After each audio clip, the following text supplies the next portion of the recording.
Tarcísio, Maria Paixão. Pode agora aparecer todo mundo. Quem tiver disponibilidade aí. Quero saber de onde vocês são, se vocês já são PJ, se atuam no domiciliar e se tem equipe.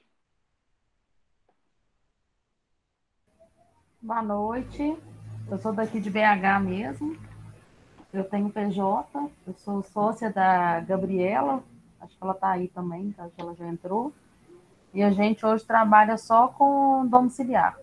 A gente já Bom, teve clínica, né, e hoje a gente trabalha só com domiciliar.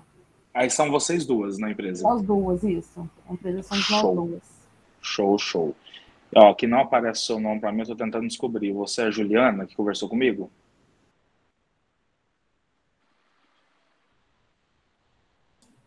Não, aparece pra Não, a gente Maria. Maria. Isso, achei a Maria. Agora a Juliana que ligou o microfone agora, né? Isso, foi só para te falar que tá aparecendo para mim Maria. Ótimo. Jéssica, minha dona. Não tem problema, Jéssica. Vamos interagindo aqui também. Está funcionando aí, por isso não liguei. Já me fala aí, Jéssica, como que você trabalha hoje, de onde você é?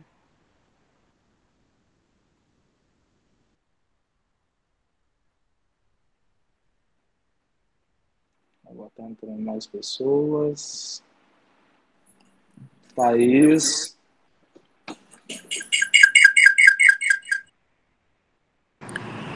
Boa noite. Minha câmera também não está funcionando, mas meu nome é Thaís. Eu moro em Belo Horizonte, né? E eu trabalho como fisioterapeuta no NASF e também atuo em atendimentos domiciliares. E eu não tenho PJ ainda. Show, show. Obrigado.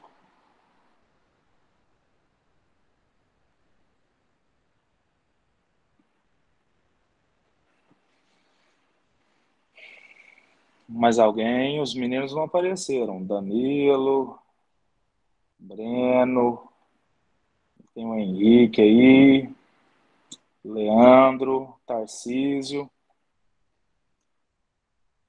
Só para entender um pouquinho mais quem são vocês, para quando a gente estiver conversando, facilitar Boa o noite, direcionamento. professor, Dr. Jonathan. Boa noite a todo mundo. Eu sou Tarcísio, eu estou aqui prestigiando, eu trabalho no setor público somente, eu não tenho PJ. Sim, Mas eu estou aqui prestigiando a sua apresentação, eu apresentei a semana passada, foi um e eu palestrante. quero conhecer aí o trabalho do suplementar. Bacana demais, que bom. Seja bem-vindo e obrigado pela participação. Obrigado, doutor. Doutor Jonathan, vamos proceder o início formalmente, então. Estou à sua disposição. Eu até tentei transferir do meu celular para o meu computador. Está dando o microfone aí? Tá ok. Tá tudo tranquilo, tá me ouvindo Tudo bem. ok, né? Tá. Então, ok. Pessoal, boa noite. Em nome do Crefito 4, agradeço a presença de cada um de vocês. Né? Meu nome é José Avelino, estou como diretor-secretário nessa atual gestão no nosso conselho. E, prazerosamente, dando continuidade ao nosso projeto Crefito 4.0, trazemos hoje o Dr. Jonathan Carlos, graduado e mestre em fisioterapia pela Universidade Federal de Uberlândia, pós-graduado em fisioterapia gerontológica pela Unileia, pós-graduado em fisioterapia neurofuncional adulto e pediátrico pela FIS, especializando no curso de MBA em gestão empresarial na Universidade Federal de Uberlândia, proprietário da empresa de fisioterapia domiciliar, fisioterapeuta para idosos. Hoje o nosso tema será modelo de negócios para a assistência domiciliar privada. Lembrando que esse evento está sendo gravado, se alguém tiver alguma objeção, que se manifeste. Do contrário, doutor Jonathan Carlos, a palavra está com você. Seja muito bem-vindo, muito obrigado. Muito obrigado, doutor José Avelino. Para mim é uma honra, um prazer. Quando a gente recebe o convite assim, vindo do Crefito, a gente fica super animado, super contente. E é bacana que o meu trabalho, de alguma forma, foi visto pelas pessoas aí do conselho, a ponto de me convidar para vir conversar com vocês. E sou eu, né? Sou o Jonathan, eu sou fisioterapeuta, já teve as apresentações. Hoje a gente vai falar um pouquinho sobre modelo de negócios para assistência domiciliar privada, especificamente sobre como foi elaborado, como foi construído o modelo de negócios da Fisio para Idosos, que é uma empresa de atendimento domiciliar aqui na cidade de Uberlândia. Já começando, então, sobre a nossa apresentação aí, quem sou eu? O Dr. José já bem falou sobre as minhas formações e títulos, e aí a gente só tem agora esse adicionalzinho aí que comecei a fazer uma pós também em empreendedorismo e gerontologia no Sírio-Libanês. Todos os meus estudos e toda a minha área de atuação ela é voltada para idosos, que é o nome da minha empresa, que é quem eu quero ser, né? Eu quero ser um fisioterapeuta para idosos. E aí, quando eu encontrei essa pós aí, esse aperfeiçoamento em empreendedorismo e gerontologia, eu falei, nossa, casou super, é exatamente o que eu preciso nesse momento. Entender um pouco mais sobre a parte do empreendedorismo e da gestão, associando isso com a gerontologia, que é a minha linha de trabalho. E aí, comecei lá com o pessoal, está sendo bem bacana. E hoje a gente vai falar, como eu falei para vocês, um pouco sobre a empresa Fisioterapeuta para Idosos, que é uma empresa de atendimento domiciliar, e é ela que me trouxe até aqui. Na verdade, foi ela que me deu tudo que eu tenho hoje como fisioterapeuta ou na minha vida pessoal. Então, eu acho que é bacana a gente falar um pouco sobre os nossos passos e como a gente chegou até aqui. A Fisioterapeuta para Idosos hoje ela é uma empresa que ela tem 35 fisioterapeutas, ela tem 6 colaboradores administrativos, a gente realiza mais de 25 mil atendimentos no último ano, em 2022 apenas. Nosso faturamento no último ano, inclusive, já passou de R$1 milhão, e a gente tem mais de 1.000 pacientes atendidos, ou 1.000 pacientes que tiveram acesso à nossa assistência desde a nossa fundação. São todos números bem registrados e controlados pelos nossos sistemas. E a gente vai, inclusive, falar sobre eles depois, então fica bem de fácil acesso. Motivo de muito orgulho para mim, que foi a pessoa que pensou nisso lá atrás e hoje vê as coisas acontecendo. Olha, tem uma queixa aí sobre o áudio. Ela falou que está baixo para ela. Tamires, eu acho, não consegui ler o nome. Mas a Ângela falou que está normal. Doutor José, está normal? Aqui está ok também. Está ok. Então, ó, Tamires, vamos confirmar então se pode ser no seu volume mesmo. Tenta ver o volume aí. Isso, pessoal, vou precisar muito desses feedbacks. Não tem como a gente estar vendo vocês o tempo todo, então vai mandando para mim sempre que eu precisar perguntar alguma coisa e tudo mais. Ótimo. Inclusive, durante a apresentação, se surgir perguntas, eu prefiro que já mande, tá, pessoal? Porque senão a gente perde uma oportunidade de discutir algo, falar sobre algo. Então, eu prefiro que já mande, a gente interrompe e vai conversando. Eu prefiro assim, acho que fica bem mais dinâmico. Tamires, que pena. Talvez se você tentar sair e entrar de novo, pode ser que melhore. Ela falou que estava dando certo na outra sala. Isso. É isso, né, pessoal? Uma coisa online, a gente vai vendo tudo aqui agora, como é que vai funcionando. Então é isso, gente. O fisioterapeuta para idosos em número é isso.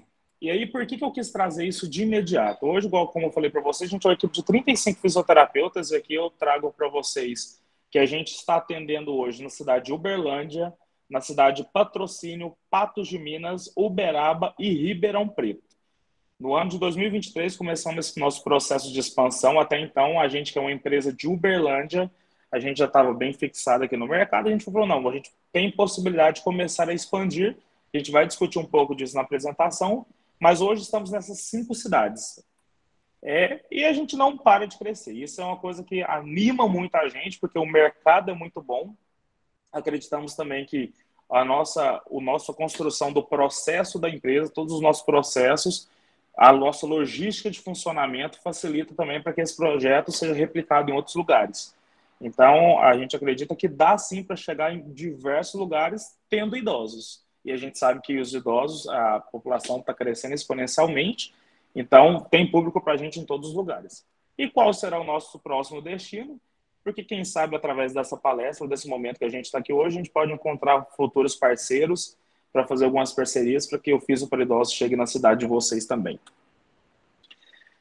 Essa é uma foto que foi retirada no ano de 2021 da nossa equipe. Daqui tem todos os colaboradores, fisioterapeutas, nossos estagiários e o setor administrativo. E essa é a nossa foto atualizada da equipe também. Muita gente envolvida. E essa é só a equipe de Uberlândia. Agora também a gente está com fisioterapeutas em outras áreas, outras cidades.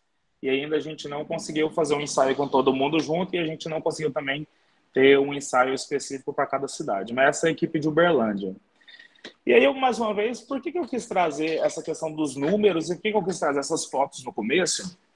Porque uma coisa que me intriga muito e eu acho muito desconfortável é quando a gente vê nas redes o pessoal divulgando muito aqueles anúncios, como ser fisioterapeuta e ganhar de 10 a 25 mil reais, como ser um fisioterapeuta de sucesso e ter a agenda lotada, como conseguir seguidores nas redes sociais sendo fisioterapeuta.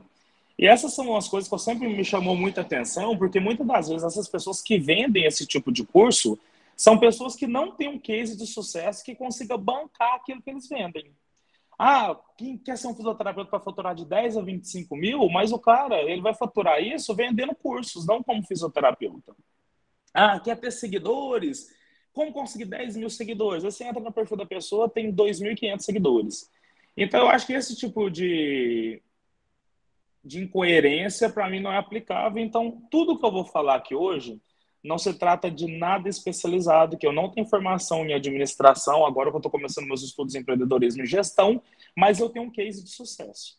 E é através dele que eu quero compartilhar a minha experiência de como que eu cheguei até aqui, como que a empresa está no porte que está, que pode abrir possibilidades de discussão entre a gente e facilitar alguns caminhos que vocês podem vir a percorrer, tá? Então, que tal conhecer um case de sucesso e ver como os caminhos que percorrer na minha empresa podem ajudar na sua? E é exatamente isso que a gente vai fazer hoje. A construção do nosso pensamento vai ser isso. Como que a empresa foi acontecendo desde lá do começo e até como ela está hoje, como funcionam nossos processos e tudo mais dentro da empresa, tá? Mais uma vez, eu peço para vocês que quem tiver dúvida pode ir mandando para a gente aí, que a gente já vai respondendo na hora, tá bom? E aí, falando um pouco de mim, até chegar aqui, eu acho que é muito importante isso, porque a gente é mais do que a nossa formação, né? A gente é um acumulado de coisas e vivências que a gente tem lá de trás. Todos os caminhos que a gente passou, todas as pessoas que a gente encontrou na vida, fazem a gente ser quem a gente é hoje. E eu sou quem sou, porque eu fui criado numa cidade que chama Monte Carmelo. Apesar de ser nascido em Uberlândia, eu fui para lá muito cedo. Então, fui criado em Monte Carmelo, fiquei lá até os 16 anos. Fui sempre, durante toda a minha vida, estudante de escola pública, e nessa escola pública eu fui o primeiro aluno a conseguir entrar na Universidade Federal, pública. Então, assim, a gente já consegue entender que o acesso não é algo fácil, e aí é uma cidade muito pequena e era uma escola pública muito periférica, então que as pessoas não tinham possibilidade de conquistar algumas coisas, não tinham acesso a algumas coisas. Então, eu consegui já quebrar essa primeira barreira. Algo muito importante que eu acho que eu tenho que falar, eu acho que eu fui criado pelos meus avós, e eu acho que essa vivência com eles, intrinsecamente, moldou as minhas predileções para trabalhar com idosos de uma forma indireta. Eu acho que eu sempre visualizei neles a possibilidade de cuidar deles um dia, e eu acabei transferindo esse cuidado para os meus pacientes e para os meus pacientes idosos. Comecei minha graduação em 2014 aqui em Uberlândia, na Federal de Uberlândia, chama UFO, Universidade Federal de Uberlândia. E durante toda a graduação... Professor, Oi. Me desculpa, mas chegou um comunicado para mim aqui agora, coisa rápida. Teve um problema no link de quem é do ambulatorial do Pilates, então eles foram direcionados para esse link aqui. Então, eu quero dizer a vocês, aos colegas que são do ambulatorial do Pilates, que porventura estejam aqui e queiram, né, retornar para a sala de Pilates ambulatorial, já está tudo ok lá, tá? Mas vocês ficam à vontade. É só para poder trazer essa informação. Okay? Ótimo. Aqui a gente está no domiciliar. Isso, aqui é o domiciliar. Você estava tendo um problema de contato com o pessoal da outra sala lá, mas já está tudo restabelecido. Ok? Ótimo. A sala estava bombando, eu estava super feliz. Tudo bem, pessoal. A Regina levantou a mão. Não, já saiu? Que eu acho que não vou conseguir ver, mas se qualquer coisa vai me ajudando aí, tá, professor? E aí, comecei minha graduação em 2014 e eu acho que isso é muito interessante no fato de eu experimentei muita coisa durante a minha graduação. Então, eu trabalhei com estimulação de crianças com síndrome de Down, eu trabalhei com contagem de células de rato, eu trabalhei com homens pós-prostatectomia, eu trabalhei com crianças com paralisia cerebral, eu trabalhei com mulheres com ginecomastia, com uma mastectomia e homens com ginecomastia. Então, eu experimentei muitas coisas para conseguir chegar no paciente idoso e falar, não, é aqui mesmo, é aqui o meu lugar que eu me sinto confortável, aqui é onde eu me sinto bem, que as coisas fluem melhor, e eu acho isso muito bacana. E aí, do mesmo jeito que a gente tem muitas dúvidas quando a gente vai escolher o curso que a gente vai fazer, a gente tem muitas dúvidas quando a gente vai sair também, né? Para onde eu vou? Vou fazer o quê? E eu fiz algumas provas no final da graduação e acabei tendo aprovações em concurso, em mestrado, em residência, mas acabei optando pelo mestrado, porque eu sempre pensei que o sucesso da fisioterapia estava relacionado à vida acadêmica. Eu sempre vi os meus professores e falava, nossa, são professores da Universidade Federal, são professores que têm um bom salário, e para mim as perspectivas de sucesso estavam relacionadas a isso. Então eu falei, eu gosto de estudar, eu tenho essa aptidão para projetos, iniciação científica, então por que não entrar no mestrado e seguir essa carreira acadêmica? E o meu mestrado aqui era um projeto sem bolsa, né? Um programa sem bolsa. E aí, como que a gente sobrevive? A vida real tá aí, né? A gente tem que trabalhar e tem que estudar e fazer as coisas concomitante. E eu pensei no atendimento domiciliar, então, aí como uma estratégia de conseguir gerar uma renda suficiente para me manter no meu mestrado. Era esse o único pensamento até então. Vou atender domiciliar, porque eu preciso gerar essa renda para me manter no mestrado enquanto eu estiver fazendo o mestrado. Depois entro no doutorado, continuo no atendimento domiciliar. Então, quando eu decidi que eu precisava entrar no domiciliar, eu comecei a fazer algumas perguntas e as perguntas giravam em torno disso. O que eu precisava para atender de forma domiciliar? Eu já tinha um carro. Esse carro, na verdade, ele não era meu, era da minha família, mas eu falei, não, eu tenho um carro disponível para atender. Além do carro, o que eu preciso ter? Eu falei, eu preciso ter alguns materiais básicos para levar para casa do paciente, para trabalhar com ele. Mas que tipo de material? Eu falei, olha, eu vou só entender esse material quando eu ver a demanda que eu vou ter de pacientes, à medida que os pacientes forem chegando. E eu também consigo comprar isso no decorrer do processo. Então, eu consigo, não precisava fazer aquele investimento num primeiro momento, que à medida que eu fosse atendendo, eu conseguiria ir revertendo o valor dos meus atendimentos para ir melhorando a minha quantidade de material para ir atendendo.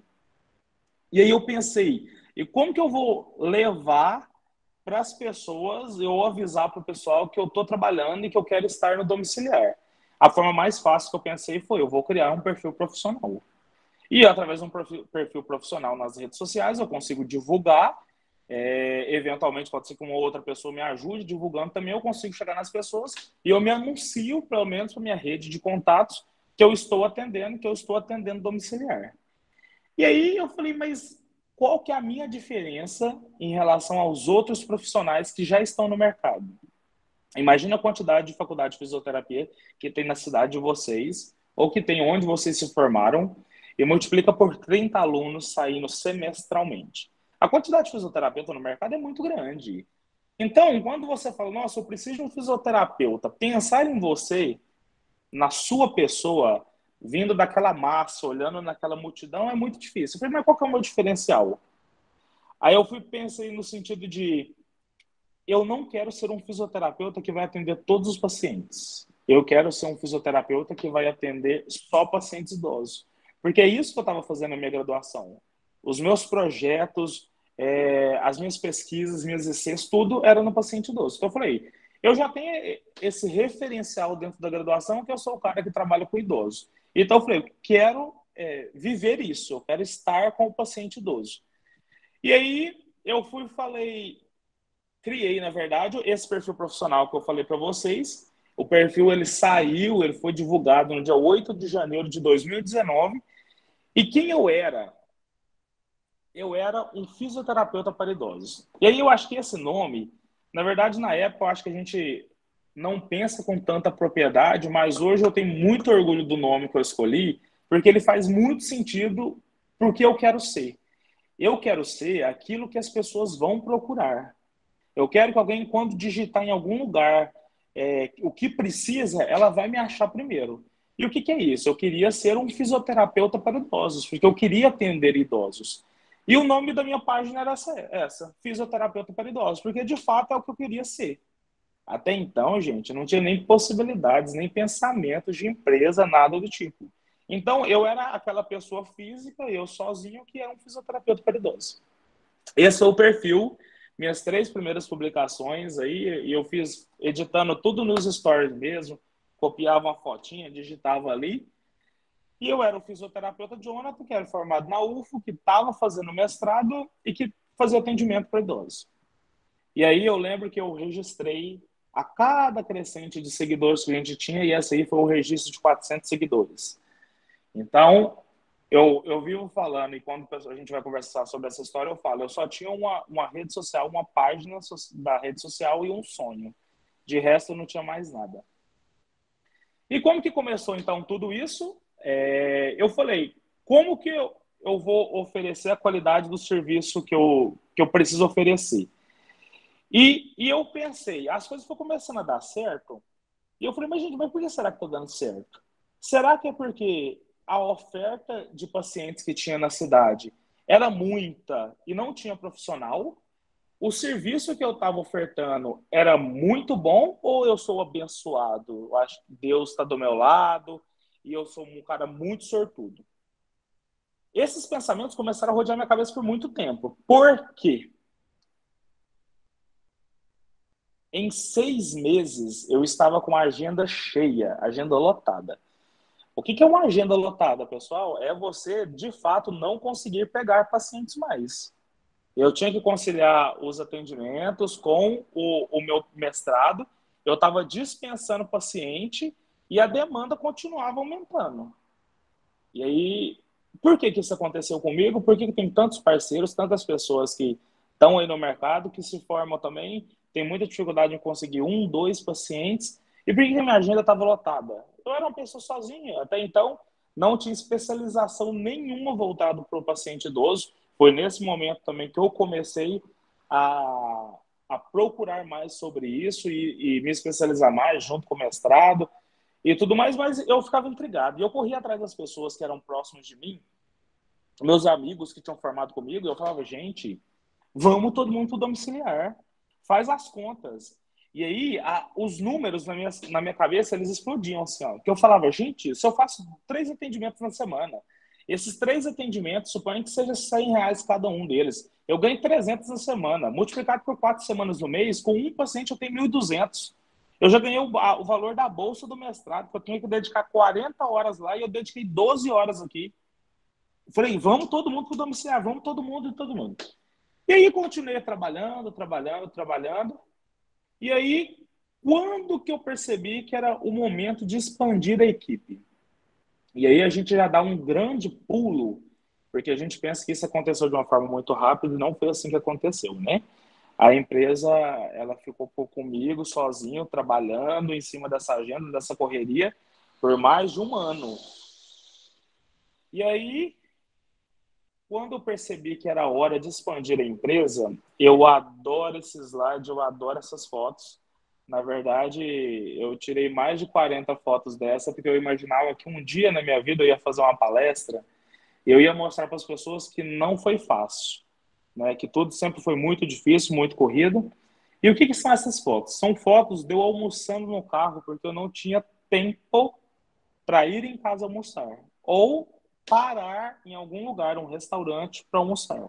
Eu tinha que comer no carro, no deslocamento entre um paciente e outro. Por que isso? Porque eu estava fazendo 12 atendimentos por dia. Eu nunca abri mão de um atendimento de 1 hora, de 60 minutos. Se a gente pensar, eu estava trabalhando 12 horas por dia. Mas aí é só 12 horas de atendimento? Não, né? Porque a gente tem que deslocar para um paciente para o outro. E eu me organizava em relação ao deslocamento, mas sempre tive um tempo de deslocamento ali associado. Então, eu trabalhava mais ou menos 15 horas por dia. Trabalhava das 7 às 10 da noite. Algo assim, surreal, super cansativo. E aí, eu percebi que, por mais que eu trabalhasse muito, e fizesse meus 12 atendimentos por dia, e ficasse extremamente cansado no final de todos os dias, eu não conseguiria mais do que aquilo. Eu teria apenas 12 atendimentos por dia. O faturamento, lógico que estava subindo, né? Porque se você começa com 2 atendimentos por dia, 3, 5, 6, aí você passa para 12, você vai vendo os números. Isso é motivante, tudo vai acontecendo, mas eu não tinha qualidade de vida mais.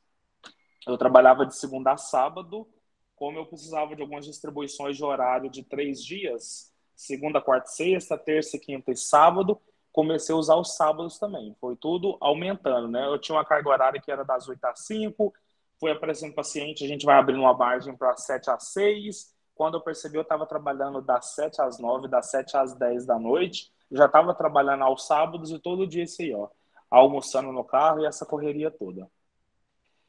E outra coisa que era muito complicado para mim, porque eu estava envolvido com o mestrado, né? Eu contei para vocês lá atrás. E o mestrado, ele tem todas as obrigações acadêmicas e eu participava muito de congresso. Eu sempre escrevi muitos trabalhos, então eu apresentava sempre em muitos congressos, participava de muitos simpósios, muitas feiras. E eu pensava da seguinte forma, gente, toda vez que eu viajo para um congresso, além de eu estar gastando com hospedagem, com deslocamento, com os custos lá do congresso, eu estou perdendo dinheiro aqui dos meus pacientes que eu não estou atendendo. Então, eu ficava sem atender, automaticamente ficava sem receber. Toda vez que eu pensava também, o meu paciente, às vezes eu estava contando com o atendimento do paciente, ele desmarcava, eu ficava sem receber. Fui viajar, fui fazer qualquer coisa, não podia atender, ficava sem receber. Mais uma vez, igual eu falei, esses gastos com a viagem, esses congressos que eu ia, toda vez eu gastava e ainda perdia por não estar atendendo. Então eu comecei a perceber que o meu trabalho era totalmente dependente da minha força de trabalho. A minha renda era totalmente dependente da minha força de trabalho. E aí isso começou a me incomodar, porque eu pensava, por quanto tempo eu vou aguentar isso? A gente sabe que a rotina do domiciliário ela é extremamente exaustiva, cansativa, principalmente quando envolve deslocamento em trânsito, cidades maiores ainda é pior ainda. Então, por quanto tempo que dura isso? Por quanto tempo que eu ia aguentar isso? E no frigir de todos os ovos, quando eu via todas essas questões que eu ficava sem receber, porque eu estava viajando, porque eu não podia atender, o paciente estava sem atendimento e o paciente poderia ter atendimento. Porque nesse aspecto que a gente está conversando aqui agora, eu estava falando da minha ausência apenas, não da ausência do paciente. Então a conta não fechava, e isso foi começando a ativar um alerta na minha vida. Eu falei, não, eu preciso fazer algumas coisas para melhorar isso, ou para pensar em estratégias em relação a isso. E aí eu falei, não, tá na hora de convidar alguém, ou trazer algum parceiro, ou aumentar a equipe, que aí já começou a ter um caráter de equipe. Não dá para me trabalhar sozinho. Mas se não dá para me trabalhar sozinho, aí eu tinha que pensar, mas será que eu tenho demanda suficiente para convidar outra pessoa para trabalhar comigo? Se eu chamo outra pessoa para trabalhar comigo, eu vou oferecer qual paciente para ela? Eu vou tirar dos que eu tenho ou eu vou estar contando que vai ter demanda, que vai vir, e eu vou direcionar para essa pessoa? E quem é esse profissional que eu queria que trabalhasse comigo? Eu vou chamar um amigo próximo, eu vou pegar alguma pessoa que para mim é uma referência, que tem alguma especialização na área. Essa pessoa ela tem que ser confiável, ela tem que ser próxima, porque quais os riscos que eu corro em relação a ter uma pessoa trabalhando junto comigo. E o que eu espero da pessoa, o que eu espero do profissional, que tipo de entrega que ele tem que fazer. E como que é o formato dessa parceria que a gente queria ter. Porque a gente fica pensando um monte de coisa, e aí foram noites e mais noites estruturando, pensando. E às vezes é muito difícil, porque muitas das coisas que a gente vai fazer, e eu senti muito essa dificuldade em Uberlândia, eu não tinha outras pessoas para conversar, porque eu não conhecia um formato de trabalho igual que eu estava querendo fazer. Então eu falei, eu vou atrás de quem para tirar dúvidas se eu não tenho nenhum referencial de uma pessoa que trabalha dessa forma? Então acabou que eu fui pensando aos poucos sozinho, discutindo com algumas pessoas próximas, mas que não estavam envolvidas. E nesse processo todo a gente acaba tendo alguns medos, e os meus medos estavam relacionados. Será que se eu pegar um dos meus pacientes e entregar na mão de outro profissional, que vai fazer parte da minha equipe e tudo mais, esse meu paciente, que já me conhece, que já tem todo esse trabalho sendo realizado comigo há um tempo, ele vai aceitar outro profissional? E Por outro lado, imagina se eu entrego esse paciente para esse meu novo parceiro, para esse fisioterapeuta, e se eles conversam entre eles ali, de forma que o paciente acaba se desvinculando a mim para ficar só com o outro fisioterapeuta. Como que eu vou conseguir contornar isso e controlar essa relação de estar sempre próximo, mesmo não estando ali junto com o paciente? E se não tiver o paciente para o fisioterapeuta? Como que vai ficar esse acordo nosso? Eu vou garantir para ele um certo número de pacientes atendimento, ou vai ser só por demanda? Eu vou convidar uma pessoa, ela vai ter um paciente, e aí depois, eventualmente, se esse paciente sair, eu não vou ter mais nada. Então, isso é uma das principais coisas que eu pensei que poderia dar errado no primeiro momento. E, mais uma vez, pensando sempre, com muita dúvida, conversando com algumas pessoas próximas, e aí eu estruturei uma possibilidade de parceria. Como que funcionava? Eu fazia a captação do paciente. O paciente ele chegava através das minhas redes, né, dos meus contatos, do meu networking, e aí eu fazia a avaliação inicial, que eu já fazia nos meus atendimentos individuais. Então, eu observava qual era a demanda daquele paciente ali. A partir daí, eu conseguia ter propriedade para conversar com o meu fisioterapeuta sobre o caso, entendendo o que estava acontecendo com o paciente e sobre as principais coisas que a gente ia querer correr atrás para a gente ganhar e evoluir com aquele paciente durante o nosso tratamento. Pensei em manter proximidade com o paciente, fazendo visitas quinzenais. A cada 15 dias, eu visitava o paciente, fazia uma reavaliação para acompanhar os resultados, a efetividade da intervenção e da conduta que estava sendo tomada. E conversava com o fisioterapeuta sempre sobre o caso. A gente fazia reuniões semanais, 2 vezes por semana, para discutir os casos, para falar da rotina do dia a dia, de como tinha sido, se tinha dado tudo certo, envolvendo mais coisas além do caso clínico. Relação com o familiar, questão de deslocamento e todas as outras questões. Agenda, financeiro, tudo isso. E aí eu me nomeei para esse paciente, que era para ser direcionado para esse outro fisioterapeuta, como um fisioterapeuta responsável.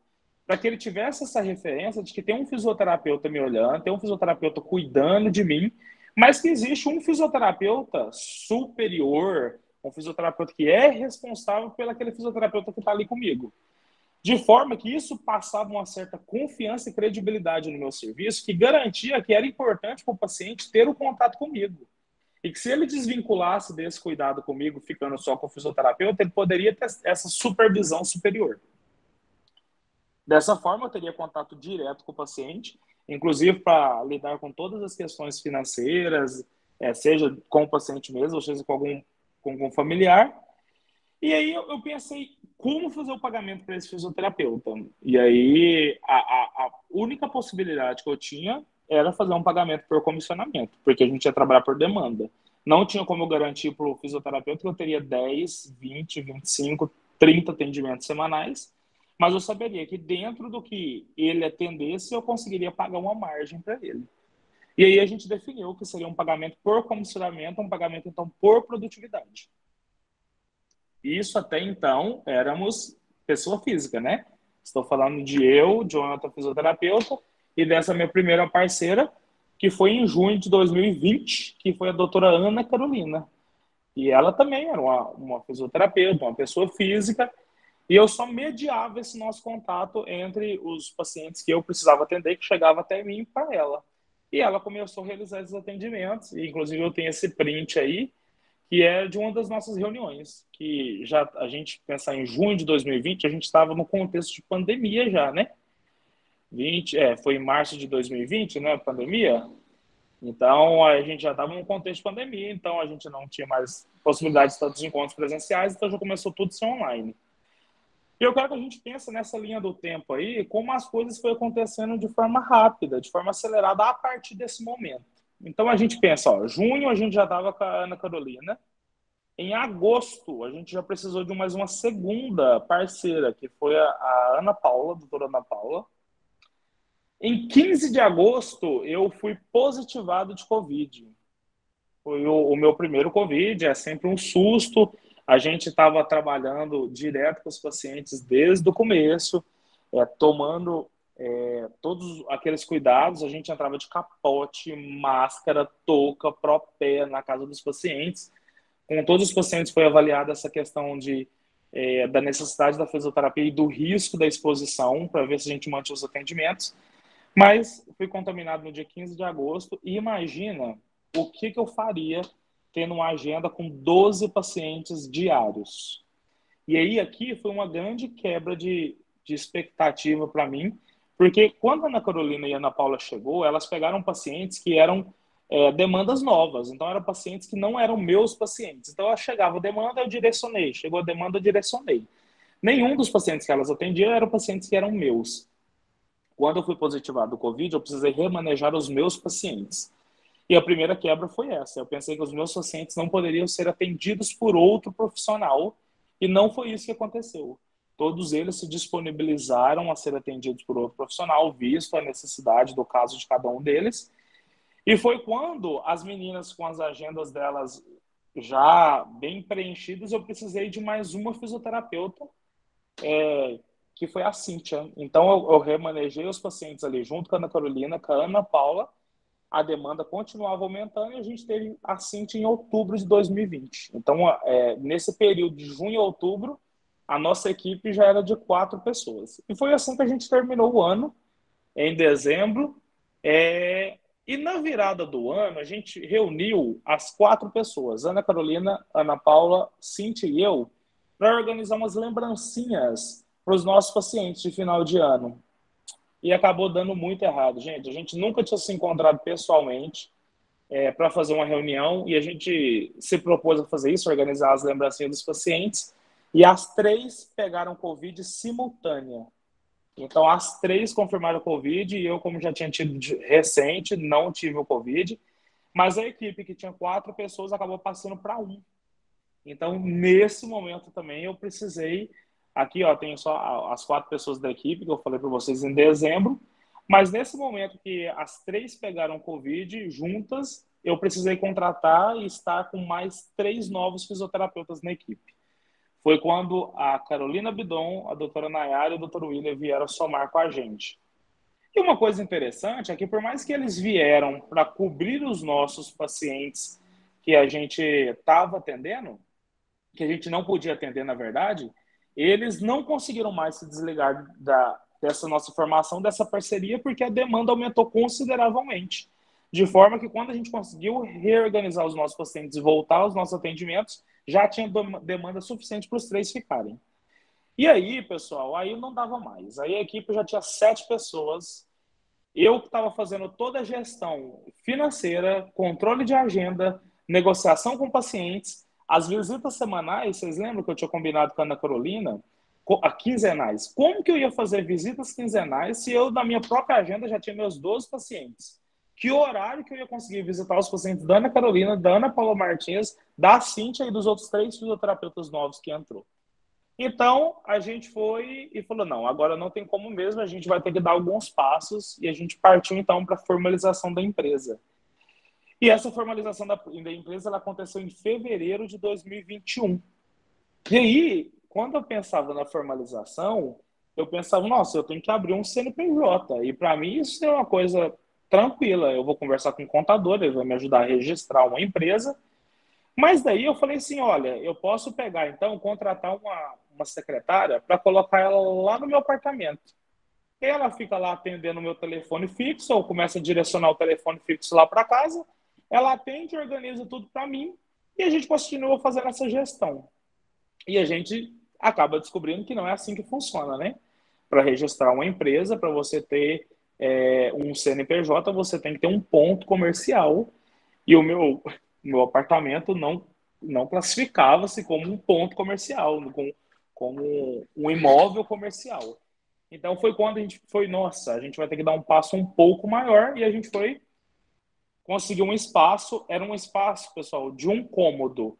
Ele era como se fosse um salão, ele era um salão bem amplo. Isso aconteceu em fevereiro. E foi quando a gente contratou a nossa primeira secretária, né? Que foi a Isabela. Que a Isabela veio, então, para somar na equipe. E pronto, formalizamos a equipe com 8 membros. Então, tínhamos 7 fisioterapeutas e uma secretária. A Isabela era acadêmica de fisioterapia também. Na época, eu estudava online. Então, ela conseguia dar esse suporte para a gente através da secretaria da empresa, pela demanda que a gente precisava. E foi a partir daí que começou o Fiz para Idosos, então. Conversamos e chegamos até aqui.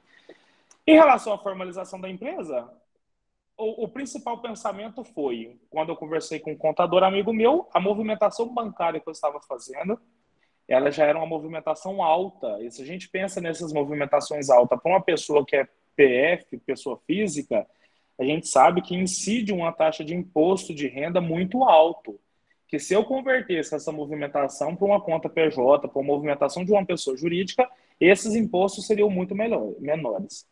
Eu não sei se vocês sabem, mas quando a gente é pessoa física, a gente tem umas faixas, né, do imposto de renda de movimentação mensal, que tem um valor limite ali que vai determinar quais as faixas de dedução, os percentuais de dedução. Então, movimentando uma quantidade alta de dinheiro, de 7 fisioterapeutas atendendo, eu sabia que se eu continuasse, eu teria que pagar um imposto de renda muito alto. A gente pensa aí, o imposto de renda, se não me engano, ele está em 23%, 25% na última faixa aí, de maior rentabilidade. Então, é como se um quarto do nosso trabalho, ou de tudo que a gente fizesse, estivesse direcionado, assim, só saísse da nossa conta para pagar imposto. Então, é muito alto, um custo muito alto. E aí, a questão da formalização da pessoa jurídica também veio com essa necessidade de uma secretária, né? Como eu disse para vocês, a demanda era muito alta, muitos pacientes, muita questão organizacional no sentido de controle financeiro, de agenda, de agendamentos e desmarcamentos, de controle, de relação com o paciente mesmo.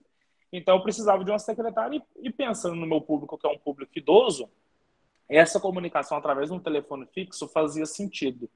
E eu precisava desse telefone fixo, então. Então, eu precisava de um ponto, de um lugar específico. Quando a gente foi estudar e entender um pouco mais sobre a burocracia de abrir uma empresa, a gente percebeu que tinha que ter um ponto comercial, então acabamos centralizando tudo ali. E aí, a gente percebe que eu tinha uma expectativa de gasto que ela não condiz com a realidade. Eu pensei que eu teria um gasto de abrir uma empresa e ter um contador que vai me ajudar na empresa. E a gente percebe que os gastos eles são muito maiores, é uma gama de gastos. Então, eu tive que pagar aluguel desse ponto comercial. Quando eu cheguei nesse ponto comercial, eu não tinha estrutura nenhuma para receber a gente. Era um ponto que tinha um aluguel relativamente barato, mas o imóvel estava muito detonado. Eu tinha que pagar um salário com a secretária e, contrário aos fisioterapeutas que produziam o seu próprio salário ou que estavam totalmente direcionada em comissionamento e produtividade, a secretária era um gasto fixo, que ela estaria ali no escritório e a gente teria que pegar do nosso faturamento para pagar ela. Gasto como internet, água, energia, o contador, que era então o único gasto que eu pensei que eu teria. Até então era, viu, Gabriela? A gente ainda... E aquele boca a boca e aquele Instagram meu. Eu tive a sorte de ter muitos amigos que me apoiavam, então quando eu fui divulgar o Instagram, muitas pessoas me ajudaram a divulgar. Igual eu falei, eu acho que essa é uma construção de identidade também que eu fiz desde a graduação. As pessoas já na graduação, depois de um certo tempo que eu comecei a trabalhar muito com o idoso, sempre olhavam para mim e sabiam, nossa, esse é o cara do idoso. Então, não o cara no sentido de conhecimento sobre, mas de saber que eu sempre trabalhei, sempre tive envolvido com idoso. Quando eu saí da faculdade, essa imagem continuou em mim. Então, todo mundo sabia que, nossa, ele gosta disso, ele faz disso. Então, ficou mais fácil essa identificação. Então, veio do boca a boca, sim, e veio daquela página do perfil profissional.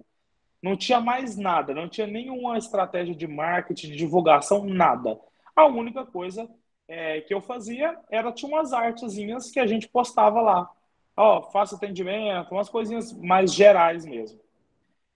E aí, a gente também tem taxas municipais, impostos que vai aparecendo que você não sabe nem de onde, e você tem que, de fato, sentar com o contador para ele te explicar o porquê que você está tendo que pagar tantas taxas, tantos impostos, e é realmente dinheiro saindo, dinheiro indo embora. E aí, a anuidade do Crefito também, que quando você abre uma PJ no Crefito, você, além de ter que pagar a sua anuidade como autônomo, como pessoa física, como profissional, você vai pagar uma anuidade também como empresa, né, como estabelecimento. Então, custos que eu não imaginava naquele momento, mas que a gente vai aprendendo na marra, né? E aí, Chegamos agora na parte principal, a parte que eu acho mais legal de tudo que a gente vai conversar hoje, que é sobre os processos de estruturação organizacional da empresa. E como que a gente faz o carrossel rodar no dia a dia, né? Que igual eu falei para vocês, hoje são 35 fisioterapeutas. E a gente agora tem mais os fisioterapeutas externos das cidades. Então a gente já está mais ou menos com uma equipe de 42 fisioterapeutas. Como que isso roda? Como que funciona? Como que é essa logística? Como é que eu tenho consciência de cada um dos nossos pacientes? A gente hoje tem mais de 300 pacientes ativos. E aí, é fácil pensar em, nossa, eu trabalho numa clínica, uma clínica de desportiva. E lá a gente tem 300 pacientes também. Mas imagina você centralizado em um lugar, todos os pacientes chegando até você, você visualizando todos os casos, você se inteirando de tudo que está acontecendo, você conhecendo o rostinho de cada um vindo te cumprimentar e tudo mais. Agora, eu não tenho isso. Imagina eu ter que saber a casa de 300 pacientes, quem é o familiar responsável, qual que é o caso dele, como está o processo de evolução desse paciente, está melhorando, não está melhorando? Se eu encontrar com um familiar, o que eu vou falar do paciente? Eu tenho propriedade para saber sobre ele ou não? Quem que organiza a agenda? Como é que funciona a distribuição de pacientes? Tudo isso é a melhor parte da aula que está chegando agora. Então, bora lá. Falando, então, sobre a captação de pacientes. Aqui as coisas já mudam um pouco. Quem me perguntou ali antes foi Gabriela. Eu não consigo acessar lá para ver o nome. Mas agora já muda um pouco a captação de pacientes, agora que a empresa já está um pouco mais estruturada. Então, hoje a empresa ela trabalha com redes sociais. A gente é bem forte nessa questão, o nosso investimento e a nossa produção de conteúdo para a rede social. Então, hoje a gente trabalha com duas principais, que é o Instagram e o Facebook. E uma questão específica do meu público, eu consigo atingir muitos pacientes diretamente com o Facebook. Então, o público mais idoso, o público acima de 60, e um público ali próximo, que é um público de 50, 55, que pode não ser o meu paciente, mas que é o cuidador principal, é o responsável pela mãe, sabe que precisa da fisioterapia para o marido, ele está lá no Facebook.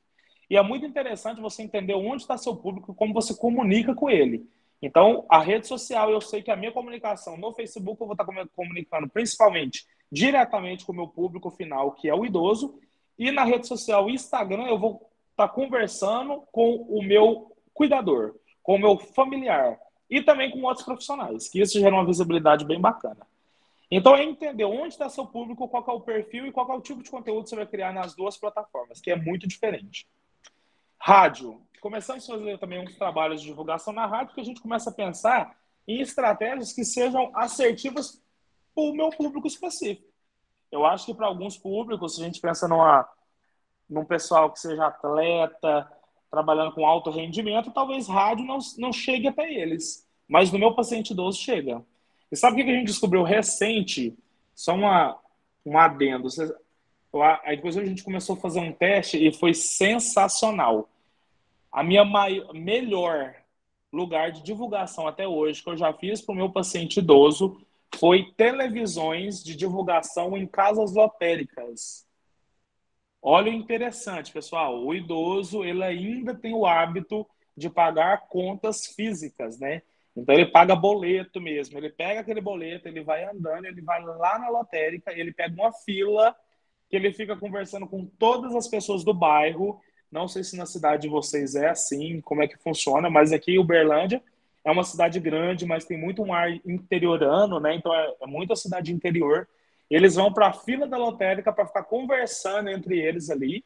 E aí a televisão que faz divulgações de diversas marcas, que fica pregada lá na lotérica, foi um excelente canal de comunicação com meus pacientes. Começamos a divulgar lá e a gente conseguiu converter em muitos leads. Veio muitos contatos através dessas televisões. Além disso, a gente começou também a fazer um trabalho através do Google, né? Eu acho que a gente que tem essa pretensão de ter negócios, a gente tem que entender algumas ferramentas de divulgação, algumas ferramentas de chegar aos pacientes. A gente sabe que hoje em dia, qualquer demanda que a gente tem, a gente pesquisa no Google, né? Assim como eles vão fazer, assim como os filhos deles vão fazer. Se estão procurando por algum serviço, a primeira coisa que a gente faz, a gente digita lá no Google, vê as possibilidades, as opções que vai aparecer para a gente. E aí a gente foi desenvolver um site, que é o site que a gente precisa desse site para quando a gente for fazer as movimentações através do Google Ads aí, pelos tráfego pago, a gente divulga o site aparece lá em cima na busca, e a gente tem o Google Meu Negócio também. O Google Meu Negócio é aquele que mostra ali o nome do seu negócio, mostra a localização, mostra a nota, mostra o telefone. Geralmente, muitas das pessoas pesquisam naquele Google Meu Negócio ali, é onde ela já fica, né? E já clica para ligar, já faz o contato e tudo resolve por ali mesmo. Então, é muito importante conhecer essas duas plataformas, que são coisas diferentes. O Google Meu Negócio não é pago, é totalmente gratuito. O que movimenta o Google Meu Negócio é as boas avaliações, que faz você ser puxado para cima. Já o Google Ads faz o link do seu site estar em evidência, estar sempre no topo, que as pessoas, quando clicam, vai ter toda a informação do seu trabalho. A indicação, o boca a boca, ele sempre foi o nosso carro-chefe. A gente tem um controle de leads aqui na empresa, que a gente controla os contatos que a gente teve através de como eles vieram. E a indicação, ele mais uma vez, é o carro-chefe, é o que movimenta, principalmente nesse público. E a gente trabalha com saúde, né, pessoal? Então, saúde não é aquele aspecto, aquele conceito de que você vê qualquer coisa na internet, você confia e você vai lá. Então, você precisa ter algumas validações, e a validação de outra pessoa falando, é bom, pode confiar, eles são legais, eles fazem um bom serviço, isso vale muito, muito. Então, as nossas indicações sempre foram um carro-chefe. E, além disso, também a gente cria um certo tipo de divulgação, que é uma divulgação offline, que a gente fala, né? A nossa divulgação offline, ela está fora das redes. Então, é através dos tipo panfletos, é através de uns eventos externos que a gente faz. Então, em datas comemorativas, a gente sempre reúne os nossos pacientes para fazer algum tipo de evento. E esses eventos acabam trazendo uma visibilidade para a gente. Então, vamos reunir num parque. A gente tem um parque aqui em Uberlândia que é muito famoso, que chama Parque do Sabiá. Vamos reunir lá no Parque do Sabiá para fazer um café da manhã em comemoração ao Dia da Mulher. Que a gente vai e monta aquela mesa enorme, cheia de comida, muita gente passando ali, muita gente envolvida, o povo procura saber o que está acontecendo. Então, a divulgação offline, que as pessoas chegam até a gente vendo a movimentação que a gente faz. Nossa captação de pacientes hoje é basicamente essa. Os pacientes veem a gente, vêm para a gente através desses meios.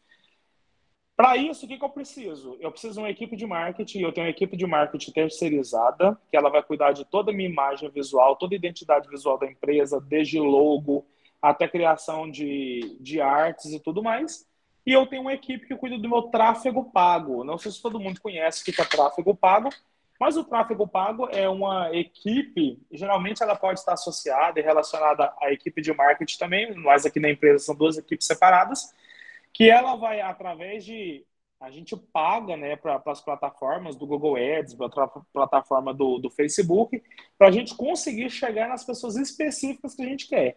Então, a gente pega aquela informação que está solta ali, até então, só para a nossa rede de contatos, e a gente paga para essa informação chegar, extrapolar aquela nossa rede. Chegar nas pessoas, no público que a gente quer, do perfil que a gente quer, da faixa etária que a gente quer. Então, isso também é muito assertivo. A gente, inclusive, se vocês tiverem um bom tráfego pago, vocês vão ver que o retorno ele é muito bacana, funciona muito. E é importante entender também que nem sempre o tráfego pago vai gerar leads e conversão no primeiro momento, mas vai gerar visibilidade e vai gerar aquela confiança, aquela visibilidade e efetivação de marca, de saber, vocês estão ali.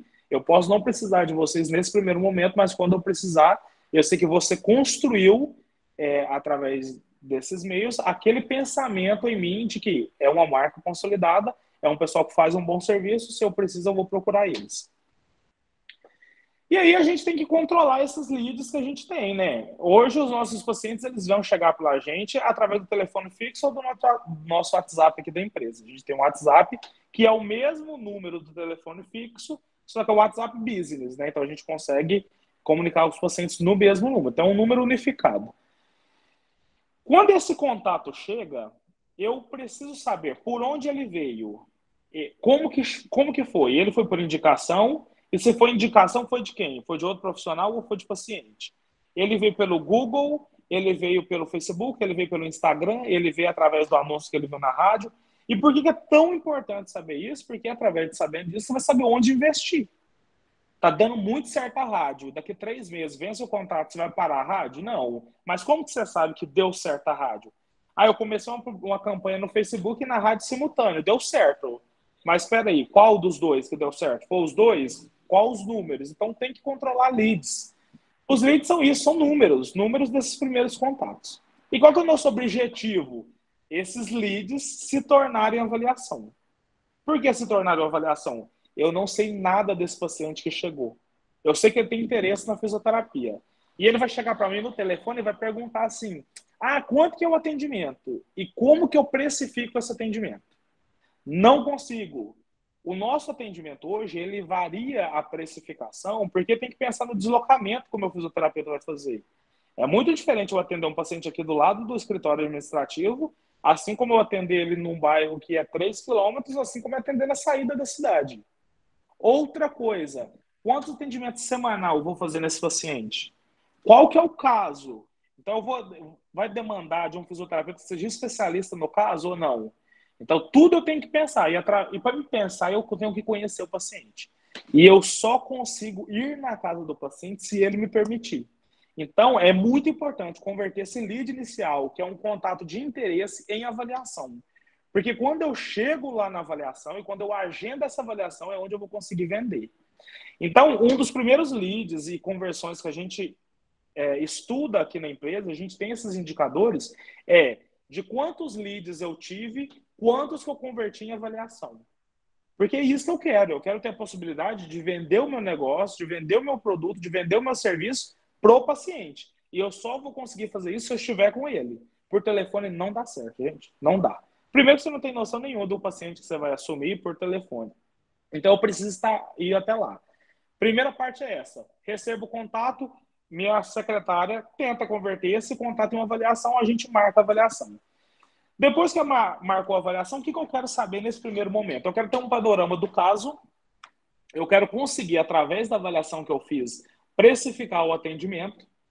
Eu quero estruturar um plano de atendimento que eu vou conversar com a família, falar, olha, para esse caso específico, a gente costuma precisar de X atendimentos, 12 sessões, e na verdade, na minha área específica, é muito difícil falar isso, porque o paciente meu, ele não chega com um LCA rompido.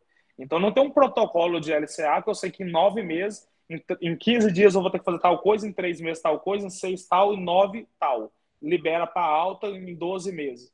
Eu não consigo isso no paciente idoso. Na verdade, os meus pacientes, a maioria deles, chegam para a gente sem prognóstico de alta. Porque a gente vai trabalhar os efeitos deletérios do envelhecimento. Pensando nisso, o paciente continua envelhecendo no decorrer do tempo. Então, qual é essa perspectiva e o que a gente vai construir junto com a família? Qual que é esse plano de tratamento, então? E aí, quando eu vejo tudo isso, eu precifico o atendimento, eu crio o plano de tratamento, a parte mais fundamental desse pós-avaliação é converter a avaliação que eu fiz em uma venda. Porque não adianta eu ir lá, avaliar tudo mais e eu não conseguir convencer esse paciente de fechar o serviço com a gente. E aí, eu preciso de uma pessoa para fazer essa avaliação que, além de fisioterapeuta, ela tenha uma capacidade e uma habilidade comercial. Porque vocês me entendem quando eu falo que é essa pessoa que vai fazer a venda do meu serviço? É a pessoa que vai ter o primeiro contato ali. Então, ela não vai vender... não vai vender, não. Ela não vai falar para o paciente só sobre as demandas que ele precisa, do caso e tudo mais. Mas ela vai convencer ele no sentido de que o senhor precisa disso, o senhor precisa desse atendimento, nessa quantidade, por esse valor, a gente vai conseguir te entregar tal e tal coisa. Então, essa é a hora da minha venda. E aí, deixa eu ver se eu coloquei aqui. Vou só falar, não coloquei. Como que a gente definiu quem era a pessoa que ia fazer minha avaliação? Num primeiro momento, a gente disponibilizou a avaliação para toda a equipe. Tinha demanda de avaliação, eu disponibilizava a pessoa para avaliar que tinha uma facilidade com rota. Então, olha, tem um bairro que aqui chama Roosevelt. Tem uma avaliação no Roosevelt. Tem uma fisioterapeuta que já está atendendo no Roosevelt, ela vai lá, fica perto para ela. Tem um no bairro Brasil, o fisioterapeuta do bairro Brasil vai lá. Tem no Moarama, o fisioterapeuta do Moarama vai lá. E eu comecei a estudar os percentuais de conversão Desses fisioterapeutas que avaliava, qual o percentual que eles convertia em efetividade de venda? Ah, fulano avaliou 5 pacientes e fechou 4, 80%. A outra avaliou 3 e fechou 1, 33%. E eu percebi que uma delas era muito boa. O percentual de conversão sempre era acima de 85%. Eu falei, é essa. E olha que coincidência. Ela foi uma pessoa que tinha conversado comigo e falado assim, nossa, eu gosto tanto de ficar na parte administrativa, porque vocês lembram da Isabela que eu conversei com vocês lá atrás, que foi minha primeira secretária? A Isabela formou, a Isabela começou a ter os atendimentos dela, e aí a gente começou a ter outras pessoas no administrativo, mas a Isabela não conseguia desvincular do administrativo. Ela falou, eu gosto tanto do administrativo, eu acho que eu não vou querer assumir pacientes. Tem como eu ficar aqui? Quando a gente percebeu que a Isabela era ótima na avaliação, em converter vendas, a gente falou, é isso. Eu tenho uma fisioterapeuta que é ótima, no sentido de saber conversar com o paciente, de ter como passar esse panorama, esse plano de tratamento para o paciente, porque ela é uma fisioterapeuta de formação, e ainda assim ela consegue fazer a venda para mim, e ela é ótima nisso. Então a Isabela foi definida como nossa avaliadora. Todas as vezes que a gente tem uma avaliação hoje, a gente coloca a Isabela para fazer, porque a gente sabe que a taxa de conversão dela é a melhor, o percentual de conversão dela é a melhor. O pós-avaliação, que é o que a gente faz hoje? A gente monta um documento em PDF, a gente volta para o escritório, monta um documento digital, todo em PDF, com toda a descrição do caso, tudo que aconteceu. Colocamos no final desse PDF, quando a gente não consegue falar com o responsável na casa mesmo, a gente escreve todo um feedback do avaliador sobre o prognóstico do paciente. A gente entra em contato com o responsável do paciente, ou até mesmo o paciente direto, muitas das vezes é com o responsável, é um cuidador, é um filho. A gente envia esse material e aí já tem um ponto de total diferenciação. Esse material chegar para o paciente, uma descrição exata do caso, com testes funcionais, com teste de força, com toda aquela questão de anamnese no geral, os percentuais de... A gente, por exemplo, faz um teste que chama TUG. Então, o TUG ele tinha que ser menor que 10 segundos. Quanto que o paciente está fazendo? 50. Em 50 segundos é quantos por cento do predito, de quanto do meu valor de referência. A gente classifica o paciente, então, manda isso tudo bem descrito para o familiar, de uma forma muito fácil e clara de ler, porque eu não estou fazendo um documento para fisioterapeuta. Eu não quero que seja nada técnico nesse momento, eu quero que seja fácil a compreensão. Mando para o familiar, lá nesse documento já vai o nosso orçamento. Fisioterapeuta nosso, a Isabela, que é a pessoa que vai lá avaliar, ela não negocia preço. Essa questão de preço vem toda para o administrativo. Isso é bem bacana, a gente já fez esses testes de outra forma, e a relação do fisioterapeuta com o preço não favorece essa negociação, porque o fisioterapeuta está ali perto, conhece muito do caso, então a negociação ela fica muito mais... eu não consigo ver um termo, mas é como se ela perdesse o objetivo de negociação. Aí você fica sensibilizado pelo caso e tudo mais. E não é isso que a gente quer nesse primeiro momento. A gente quer vender o nosso serviço pelo valor justo disso. Então é melhor uma pessoa que esteja já apropriada para fazer essa negociação, que entenda dessa negociação. E aí a gente tem a nossa secretária. Ela já tem estratégias próprias para fazer essa negociação com o paciente, acordar sobre preços. E aí a gente consegue efetivar. Aí o paciente dá o ok para a gente. Falou, não, vamos querer fechar com você sim. Fechou? O que a gente tem que fazer agora? Tem que distribuir esse paciente. Fiz a avaliação, não efetivei? Ah, isso é interessante, eu estava esquecendo. Como que funciona o nosso fluxograma de pós-avaliação? Fiz a avaliação, não teve efetivação, 15 dias depois eu vou entrar em contato com o paciente. Para confirmar se está tudo bem mesmo. Foi questão de preço? Não, a gente consegue ver alguma coisa. Vamos tentar negociar. Como é que o paciente está? Deixa eu contar uma coisa para vocês aqui, que eu não sei se é o caso de todos vocês, mas para a gente aqui é. O paciente, ele percebe que ele precisa de fisioterapia muito antes dele ligar para o fisioterapeuta, dele procurar a ajuda do fisioterapeuta. Quando ele liga para a gente, que ele fala assim, eu estou precisando de fisioterapia, eu acho que vai poder me ajudar, a gente sabe que esse momento as coisas já estão muito urgentes. Então a gente não tem tempo para perder. Com isso, quando acontece uma não efetivação, a gente sabe que o paciente quebrou todas essas barreiras de ver que estava precisando, de entrar em contato com a empresa, de passar por uma avaliação e não fechou. 15 dias depois, muitos a gente consegue converter de novo, através de uma negociação e mostrando, olha, como que ele está hoje, depois desses 15 dias? Se a gente repetir as avaliações, ele está do mesmo jeito de antes? Se a gente não conseguir converter em 15 dias, a gente continua entrando em contato em 1 mês e 3 meses. Só perguntando, tá tudo bem, vai precisar de ajuda, querem que a gente dê uma outra olhada, querem que a gente tente negociar novamente. Então, esses são nossos critérios para não efetivação. Nosso processo de não efetivação. Caso a gente efetive o paciente, a gente tem que direcionar esse paciente para o fisioterapeuta que vai ser responsável pelo caso. E a gente tem que pensar nesse fisioterapeuta de acordo com a especialidade dele, com a rota de atendimento que ele está fazendo e se ele tem disponibilidade de horário, né? E aí, hoje, aqui na empresa, a gente trabalha com 4 especialidades. E, na verdade, são 4 pilares que a gente instituiu aqui na empresa, que a gente define como que são 4 cadeiras, né, de especialidades. Então, a gente tem a cadeira da geronto. Na geronto, a gente vai trabalhar com aqueles pacientes idosos que estão sofrendo com o efeito do envelhecimento. Então, as alterações funcionais do envelhecimento, mas que não tem nenhuma doença de base importante, nem neurológica, nem ortopédica. Então, é aquele idoso que enfraqueceu, que começou a ter alteração de equilíbrio, que ele está com dificuldade para realizar as atividades de básicas de vida diária e tudo mais. O ortopédico já é aquele paciente que tem esse acometimento ortopédico específico. Aí já é onde tem as artroplastias, as fraturas de fêmur, que já vem as artroses, que vem as lesões tendinosas. Então, esse já é um paciente com perfil ortopédico. A gente ainda tem o paciente neurológico, né? Que é a nossa cadeira da neuro, que está todo relacionado ao pós-AVC, as neuropatias, os traumatismos cranianos, os transtornos neurocognitivos maiores, que são as demências, doença de Parkinson e tudo mais. Essa é a nossa cadeira da neuro, a nossa ramificação da neuro. E a gente tem a cardiorrespiratória também, né? Então, é aqueles pacientes que têm a doença de base deles vem da cardiorrespiratória. Então, é o DPOC, o enfisema pulmonar. A gente teve muito que é o pós-Covid. Que existe, a gente sabe que se alguém falou para vocês que paciente idoso é fácil, eu acho que vocês já têm propriedade, todo mundo aí já trabalha com domiciliar para falar que não é, né, gente? A gente não chega num paciente idoso que ele vai ter uma coisinha só.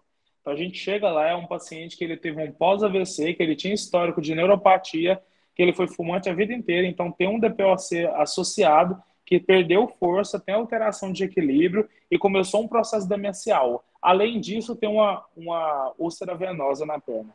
Aí você fala, nossa, por onde eu começo? E aí, é nesse momento que a gente tem que pensar no paciente, nas demandas dele, para a gente saber para qual especialidade que a gente vai direcionar o paciente e para qual fisioterapeuta. Os meus fisioterapeutas, então, eles têm essas especialidades. Tem que pensar em rotas também, né? Se a gente pensar que o meu fisioterapeuta vai ter que cruzar a cidade, vai gastar 1 hora de deslocamento, eu sei que quanto mais tempo de deslocamento ele está gastando, menos quantidade ele está produzindo. Se eu coloco deslocamentos mais perto, eu sei que tem possibilidade de atender mais pacientes durante o dia.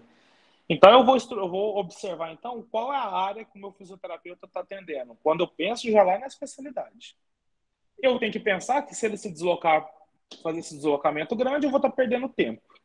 Tem que pensar também que se ele faz um deslocamento grande, o custo para ele deslocar também vai estar sendo maior. Então, ele vai estar perdendo em custo aquele do percentual de comissionamento dele, parte está ficando ali no custo de deslocamento. Então, já começa a não ser interessante para ele mais. Diminui produtividade, porque esse deslocamento grande, menos quantidade de atendimento tem no dia. O dia tem a mesma quantidade de horas. Se eu gasto a hora andando de um paciente para outro, eu não gasto atendendo. Então, é interessante para a gente otimizar o tempo. Como a gente otimiza? Tentando fazer rotas com deslocamentos curtos e favorecendo a área do paciente, a área do fisioterapeuta ali. Nem sempre dá certo, né, gente? Eu vou ter um paciente que tem uma demanda que é de saúde da mulher, está com incontinência, então a minha única fisioterapeuta que está atendendo essa área, ela está num bairro que tem que deslocar 20 minutos. Eu preciso deslocar esse fisioterapeuta 20 minutos para lá. E disponibilidade de horário. Isso aqui é bem interessante na empresa, porque como a gente trabalha no formato de parceria e comissionamento, então a gente não cobra carga horária dos fisioterapeutas. eles disponibilizam para a gente a carga horária que eles têm, né? Então, tem fisioterapeutas que trabalham no hospital, eles fazem 12 por 36, eles vão atender para mim só nos intervalos dos 12 por 36 deles. Tudo bem. Ou, nossa, tem uma pessoa que trabalha na rede pública, então ela está trabalhando lá 6 horas por dia e ela trabalha das 8 às 2 e ela quer atender para mim das 3 para frente. Tudo bem, eu pego a sua disponibilidade de horário e eu vou te disponibilizar pacientes de acordo com a sua especialidade, a área onde você está. Então, é uma disponibilidade de horário que ela é variável, a carga horária ela não tem mínima e ela é pré-definida junto com o fisioterapeuta. É bacana essa disponibilidade de horário por causa da flexibilidade também, porque a gente, uma vez que a gente está trabalhando com rota, então, às vezes a gente vai precisar mexer num paciente aqui para ali, vamos subir um pouco para encaixar um paciente, porque o paciente estava no meio da rota. E é interessante também essa questão no sentido de conciliar, né? O paciente prefere horários de manhã, então tem que procurar um fisioterapeuta que tenha horários de manhã. E aí, olha, você vê, eu tenho que ter um horário de manhã, tem que estar na área, na rota do paciente e tem que ter na especialidade do paciente. Então, para isso, vocês começam a entender junto comigo que eu preciso de ter opções de fisioterapeuta. Para mim, não é vantajoso aqui na empresa eu ter um fisioterapeuta que tem a agenda toda lotada. Eu preciso de fisioterapeutas que tenham janelas para quando aparecer pacientes novos, a gente conseguir encaixar e facilitar para eles. E também eu tenho que ter variedade de fisioterapeutas em especialidade, em locais de atendimento e disponibilidade de horário. A hierarquia da empresa hoje, ela é constituída através de mim, eu sou o diretor e o técnico o responsável técnico da empresa. Eu trabalho junto diretamente com a minha gerente é a Isabela. A Isabela é aquela pessoa que eu falei para vocês, que trabalhou no administrativo, se mostrou ser uma pessoa muito efetiva na avaliação, então ela consegue ter essa visão como fisioterapeuta do atendimento externo, mas também consegue me dar o suporte aqui dentro do escritório. Eu tenho o meu setor administrativo, que aí eu tenho parte financeira, parte de secretaria, parte de controle de fotodocumentação e evolução, que eu vou mostrar para vocês como que a gente faz. E eu tenho os meus fisioterapeutas e, subordinado a eles, eu tenho meus estagiários também, tá? Em relação à hierarquia dos fisioterapeutas, o que a gente tem aqui dentro da empresa? A gente tem o fisioterapeuta que ele é especialista, né? Então, o fisioterapeuta especialista é aquele responsável pela área dele.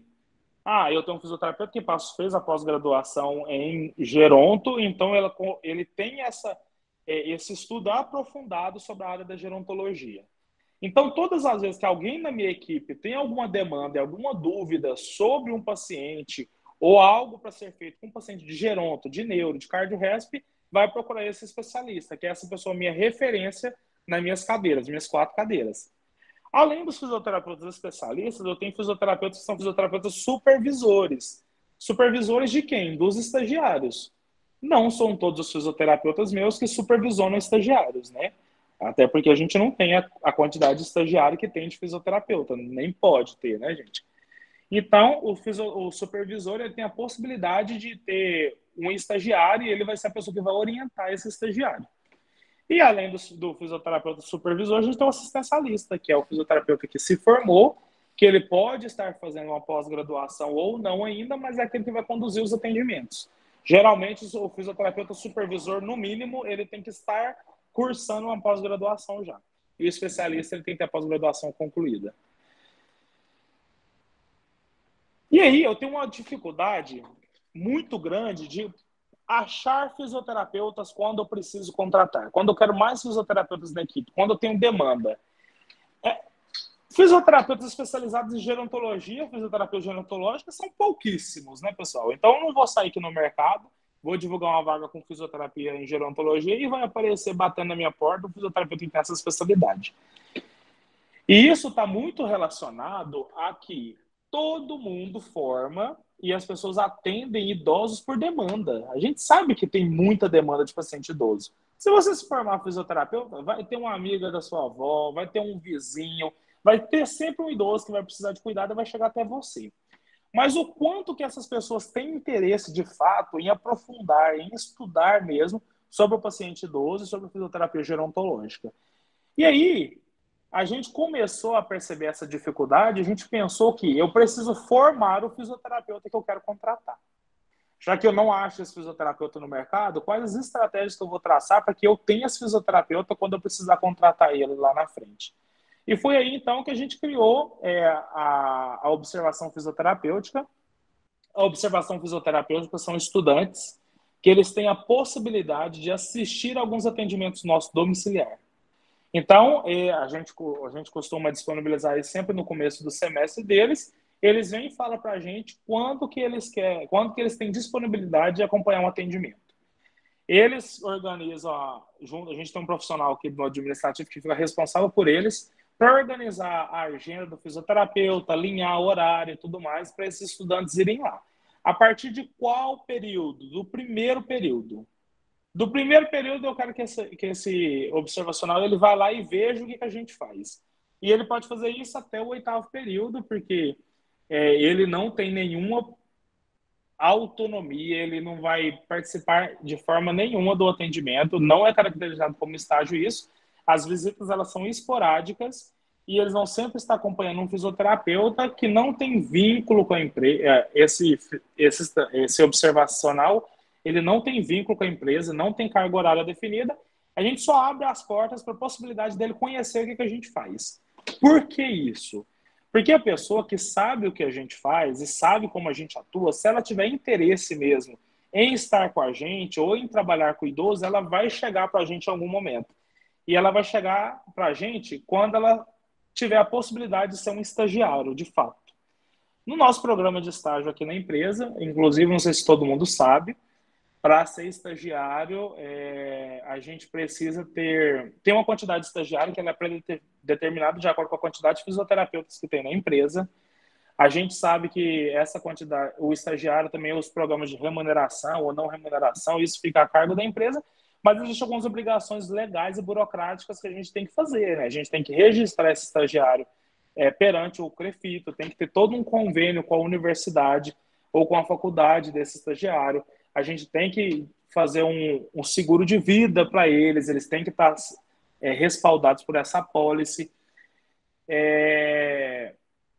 Enfim, e aí esses estagiários eles têm a possibilidade de acompanhar um fisioterapeuta durante os atendimentos, e aí eles começam a ter um pouco mais de autonomia, de participar daquela conduta, de discutir com o fisioterapeuta exercícios, plano de atendimento, objetivos de atendimento.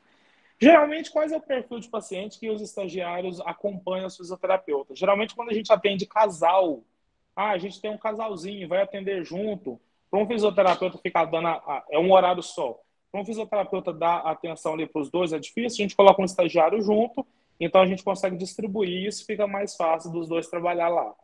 Além disso, a gente tem alguns pacientes que são acamados ou que são muito pesados, que precisa fazer transferências. Então, a gente costuma colocar um estagiário também para ajudar o fisioterapeuta e tudo mais.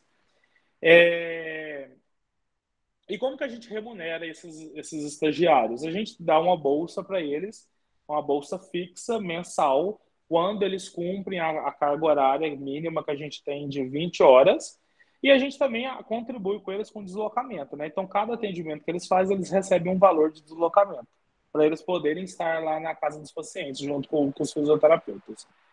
E aí os fisioterapeutas são os responsáveis, então, por fazer essa supervisão dos estagiários. Vocês lembram que eu falei para vocês, naquelas hierarquias de fisioterapeuta, que eu tenho o fisioterapeuta supervisor.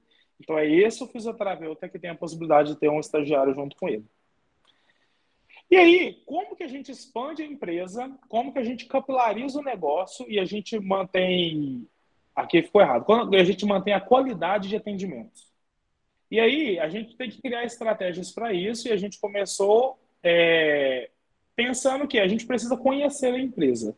Desde lá do começo, eu sabia o que eu era, o que eu queria entregar para os meus pacientes e como eu queria fazer isso. Quando eu comecei a receber as primeiras parceiras, que foi lá em julho de 2020, que eu mostrei para vocês, eu queria que elas refletissem para os pacientes delas aquilo que eu sou, porque eu queria que a empresa, através delas, fosse uma ramificação do meu cuidado. Então, é muito importante ter claro quais são os seus valores, qual o tipo de diferencial e qual o tipo de entrega que você quer fazer para os seus pacientes. O que a nossa empresa vende? Hoje, a empresa Físio para Idosos, ela vende cuidado através da fisioterapia. E o que isso difere? Difere porque a gente não é conduta solta, sem objetivo. A gente não é condutas que não tem amorosidade, que não tem afetividade com o paciente. E não somos condutas soltas que não vai pensar na aplicabilidade daquilo na vida do paciente. Então, a gente vende cuidado. Quais são os nossos valores? Amorosidade, cuidado e resultado. Porque se a gente faz com carinho, com afeto, com amor, se a gente faz com cuidado, no sentido de saber o que eu estou fazendo, baseado em evidências, nada subjetivo, mas trabalhando na individualidade do paciente, automaticamente o resultado vem. E aí, o que é a expectativa do cliente quando ele contrata o nosso serviço? O que ele vê e o que ele espera receber? E como que a gente vai levar essa nossa forma de trabalho para dentro da casa do paciente? Então, se você tem conhecimento de todos esses aspectos, essas questões, e você passa e replica isso para a sua equipe, esse cuidado que é seu, que você não consegue chegar em todo mundo, chega através das suas pessoas, da sua equipe, das pessoas que trabalham junto com você. Pensando, então, nessa vertente de expansão versus qualidade, a gente tem que fazer um gerenciamento de qualidade, né? Então, a gente tem que pensar. Com a fisioterapia, a gente não vende um produto, a gente vende um serviço. Então, o mesmo produto que é feito lá na fábrica, no interior de São José dos Campos, que vai ser distribuído de carro nas 500 cidades da redondeza, ele vai chegar ao mesmo produto. O serviço, cada vez que ele é ofertado por uma pessoa diferente, ele vai ser diferente. Só que ele vai ser diferente em formas de se aplicar ou na qualidade que se aplica. Então, eu preciso garantir que o meu serviço seja um serviço de qualidade. A individualidade do fisioterapeuta, a gente respeita muito, inclusive a gente estimula que cada fisioterapeuta tenha condutas diferentes, no sentido de ser criativos de sua forma, mas eu quero garantia de que o serviço que está sendo entregue é um serviço de qualidade. E a gente, então, tem que criar estratégias para controlar como que é essa qualidade. Por quê? Não basta eu estar produzindo muito, sendo que a qualidade da minha entrega não chega perto do que eu esperava. Porque você lembra que a gente comentou lá atrás que a indicação ela é um dos carros-chefes da empresa se manter? Não adianta ter muitos pacientes, ter muitos atendimentos e saber que aqueles pacientes não vão indicar a gente para mais ninguém. Porque eu não quero que o ciclo se encerre aí. Eu quero que essa rede de contatos ela vá aumentando. E para isso eu tenho que entregar qualidade. Então tem que começar a controlar sobre indicadores. E o que são indicadores? São números. Números que mostram, números que eu consigo visualizar como está a qualidade do meu serviço. Pensando também em expansão e qualidade, eu preciso de uma equipe que seja motivada. E aqui a gente tem um ponto importantíssimo e difícil também, tá? Como motivar uma equipe? Aqui eu trouxe alguns exemplos. A gente motiva uma equipe quando você dá premiações, quando você valoriza o que ela faz, você premia e você mostra, olha, esse é o caminho certo. E isso que a gente espera, é isso que a gente quer, e você hoje está recebendo essa premiação por isso que você fez. Esse reconhecimento, essa valorização motiva a equipe.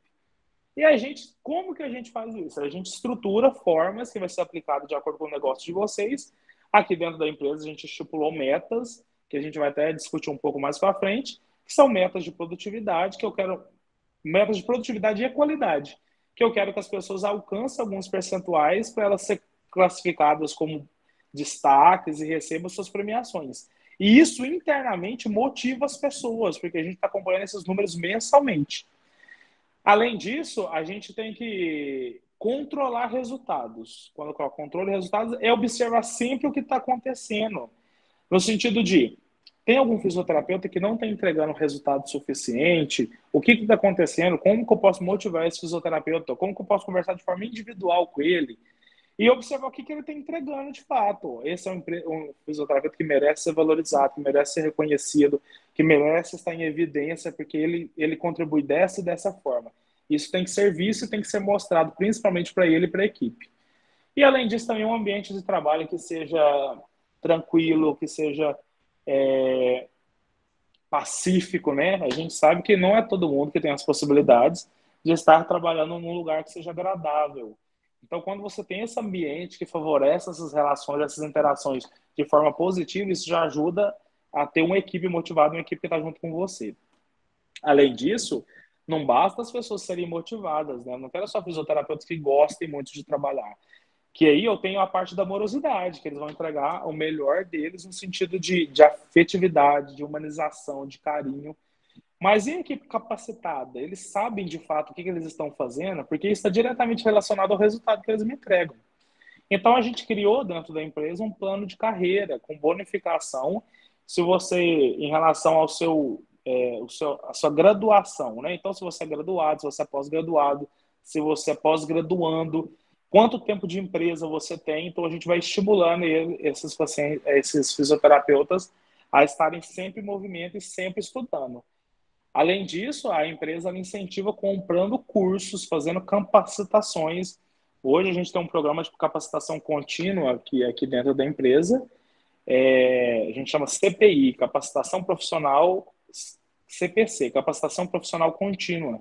Mensalmente a gente contrata um professor que ele vem dar uma aula para os meus fisioterapeutas, uma aula que esteja diretamente relacionada com os nossos pacientes, né? Então, a gente sabe que se eles têm mais capacitação, eles entregam melhores resultados. Se eles entregam melhor resultado, isso volta para a gente depois, através de indicação, através da qualidade do serviço.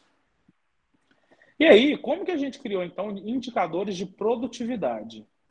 E aí, isso, gente, você tem que pensar que não é só para fisioterapeuta, tá? A empresa precisa ter esses indicadores para você saber em que pé estamos, o que estamos fazendo. E aí a gente tem indicadores hoje de número de atendimentos, de número de pacientes, de inadimplência, qual que é o ticket médio da empresa, qual que é a nossa conversão de leads em avaliação. Vocês lembram que a gente conversou lá atrás? Quantos contatos que eu recebo e quantos que eu consigo fazer virar avaliação?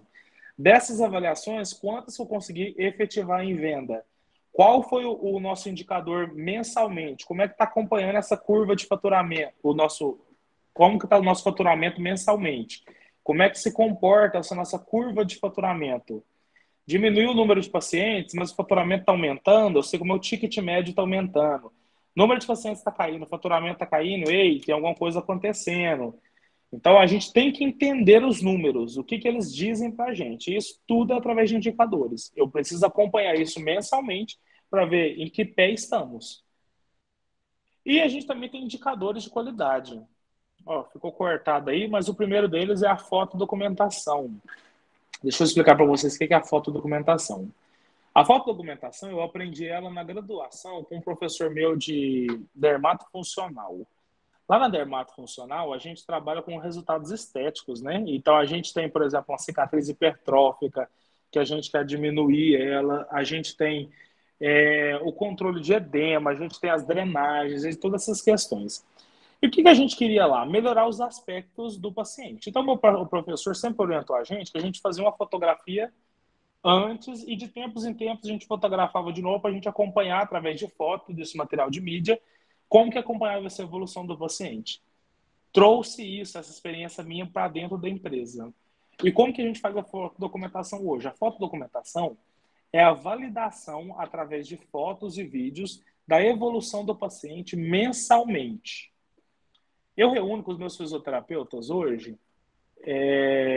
mensalmente, né? Todos os meses eu tenho uma reunião individual com cada um deles, que eu quero ver os resultados que ele teve dos pacientes e tudo mais. Se ele chega aqui para mim na minha sala e fala assim, nossa, eu estava com um paciente que ele estava na cadeira de rodas e aí passou 6 atendimentos e o paciente está andando. Eu vou falar, sensacional, que resultado incrível, bacana demais, é isso que a gente quer, parabéns. Vou falar, a mim me mostra. Eu vou falar assim, não, mas não tem como te mostrar, tá lá na casa do paciente. E aí a gente perde como validar essa efetividade do atendimento, essa efetividade da evolução. Porque você concorda comigo que se eu prezo muito pela qualidade, pela evolução dos pacientes, o fisioterapeuta poderia chegar aqui para mim e falar qualquer coisa, qualquer ganho, que eu não teria visão do que está acontecendo, que eu não consigo mais visualizar todos os pacientes, visitar todos os pacientes. Então, a fotodocumentação, ela veio como essa validação que ele me apresenta e eu consigo visualizar o caso do paciente e saber, olha, esse paciente estava com esse desempenho mês passado e ele está com esse. Olha esses 2 vídeos. E essa é uma validação também para os familiares, porque muitas das vezes a gente tem um olhar muito técnico da fisioterapia e a gente consegue perceber, nossa, a base do paciente era largada, a gente conseguiu diminuir a base. Então o paciente melhorou o equilíbrio, a altura de passo dele era um pezinho bem arrastando, agora ele já levanta o joelho bem alto. Só que são percepções que a família não tem, os cuidadores não têm. Então, quando a gente tem esse material de vídeo, eu consigo mandar para o familiar os dois materiais, um do lado do outro, e falar, olha como estava o desempenho desse dia, olha como está o desempenho agora, olha como que mudou. Então, é importantíssima a questão da fotodocumentação. Aí a gente também consegue acompanhar um percentual de evolução. Olha que bacana que eu pensei. Se a gente pensa assim, ó, eu tenho alguns testes específicos dentro da fisioterapia gerontológica ou dentro da gerontologia que consegue avaliar para mim domínios bem específicos do idoso. Força muscular, eu consigo fazer um sentar e levantar, que eu vejo força de membro inferior. Uma dinamometria ali, eu consigo ver força de pressão palmar e eu consigo predispor força muscular global. Se eu tenho que fazer um teste de equilíbrio, eu posso fazer um equilíbrio dinâmico através do TUG, que eu vejo velocidade de marcha, que eu vejo equilíbrio dinâmico, que eu vejo altura de passo, comprimento de passo. Se eu tenho que avaliar um equilíbrio estático, eu tenho ferramentas para avaliar isso também. E a gente pensou assim, por que a gente não fotodocumenta esses testes específicos, que a gente vai acompanhar esses testes específicos no decorrer do tempo, e mensalmente eu consigo falar para o meu fisioterapeuta qual que é o percentual de evolução dos pacientes dele, baseado na evolução do teste anterior. O TUG é um teste de velocidade, então se a gente faz ele em menor tempo, ele é melhor. O paciente foi lá, fez um teste em 20 segundos. No mês seguinte, ele fez um teste em 15 segundos. Eu tenho as duas filmagens, eu sei que é verdade, é validado. E aí, eu vou observar que esse paciente melhorou. Então, eu sei que eu tenho um percentual de evolução positivo. Eu tenho 10 pacientes. Desses 10 pacientes, eu vou fazer 3 testes em cada. Deu 30 testes. Melhorei em 60% dos testes. Então, eu vou ter o percentual de evolução do fisioterapeuta.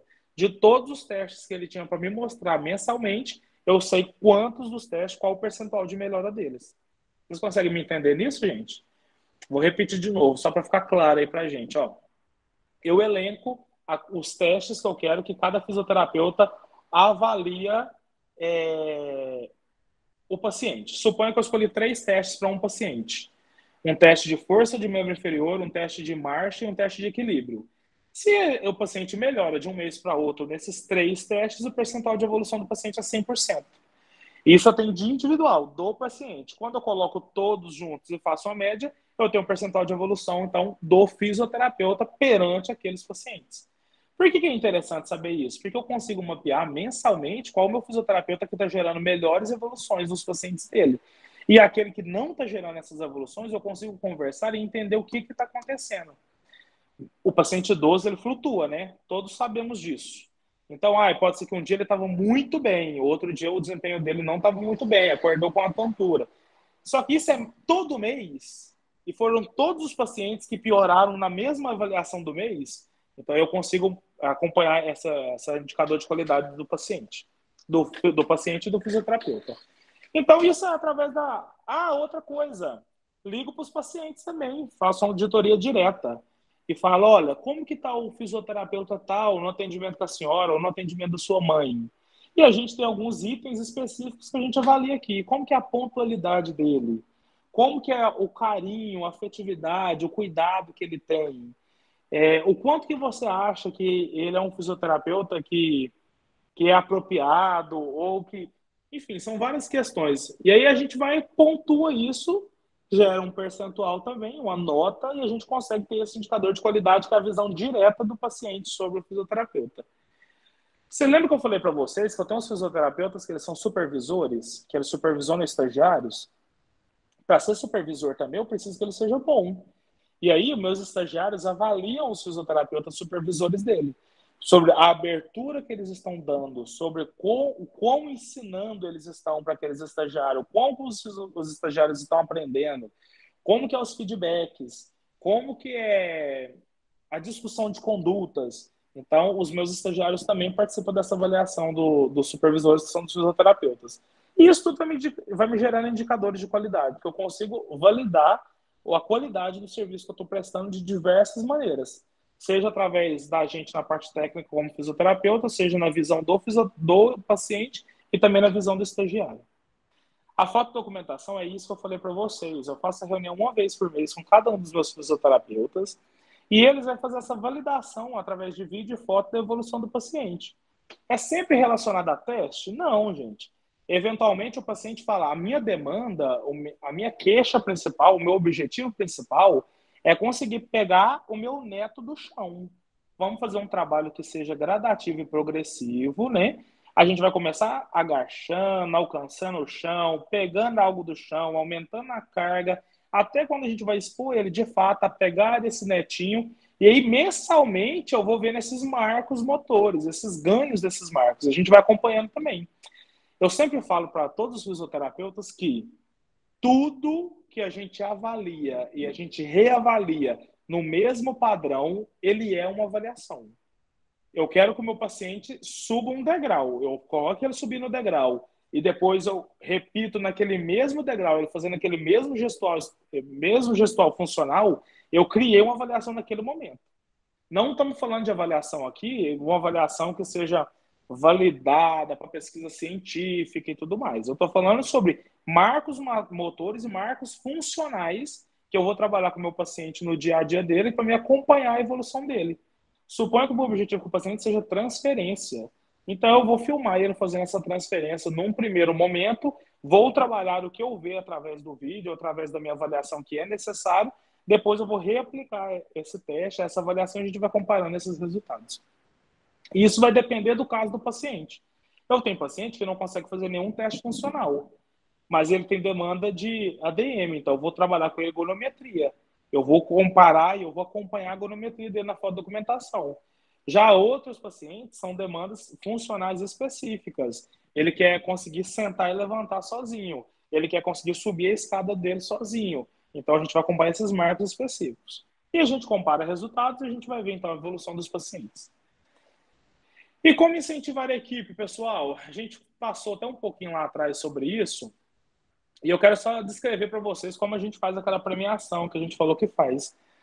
Então, a gente hoje na empresa a gente tem duas premiações. Uma é um jantar dos premiados, que a gente reuniu junto com a equipe e viu que o restaurante que eles gostariam de ir é um rodízio de churrascaria aqui na cidade. É um restaurante bem bacana, assim. É um grande restaurante, assim, o pessoal tem uma visão muito boa e é muito bom, muito gostoso. Então, quando a gente reuniu junto, falou, nossa, se a gente ganhasse um jantar lá, a gente achava legal. Um rodízio de churrasco. E também tem uma remuneração em dinheiro. Todas as vezes que ele é premiado, ele tem essas bonificações. Além disso, a gente incentiva com um bom salário, um salário que ele é progressivo, um comissionamento ou um valor mensal que ele é progressivo à medida que ele estuda. Além disso, possibilitamos para eles capacitações. Então, é uma equipe que sabe que vai ter continuidade no conhecimento. Eles vão estar o tempo todo estudando e aprendendo coisas novas. E hoje, para a gente, isso aqui na empresa, ele é levado muito a sério e é muito valorizado pelos fisioterapeutas. Esse estímulo aos estudos que eles recebem.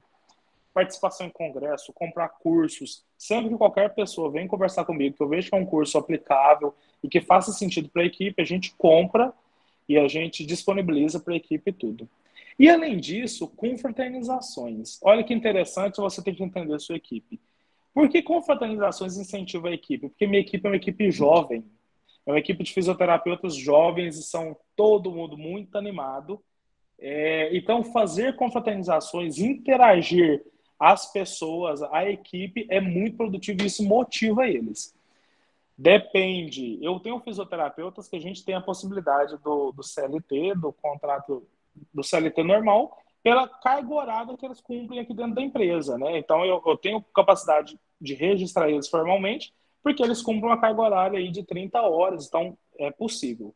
Já outros fisioterapeutas, eu tenho fisioterapeutas que atendem 10 horas aqui na empresa só, semanalmente, ou 6 horas, então flutua muito. Para esses, a gente tem um contrato de prestação de serviço e a gente faz o pagamento para eles através de RPA, que é o recibo de prestador de serviço autônomo, né? Então, eles não são PJ. Até porque é uma orientação. Muita gente aí estava querendo abrir, já ouvi falar, já participei de outros momentos, conversando com pessoas, de abrir MEI. Fisioterapeuta não pode ser MEI. Então, os custos do...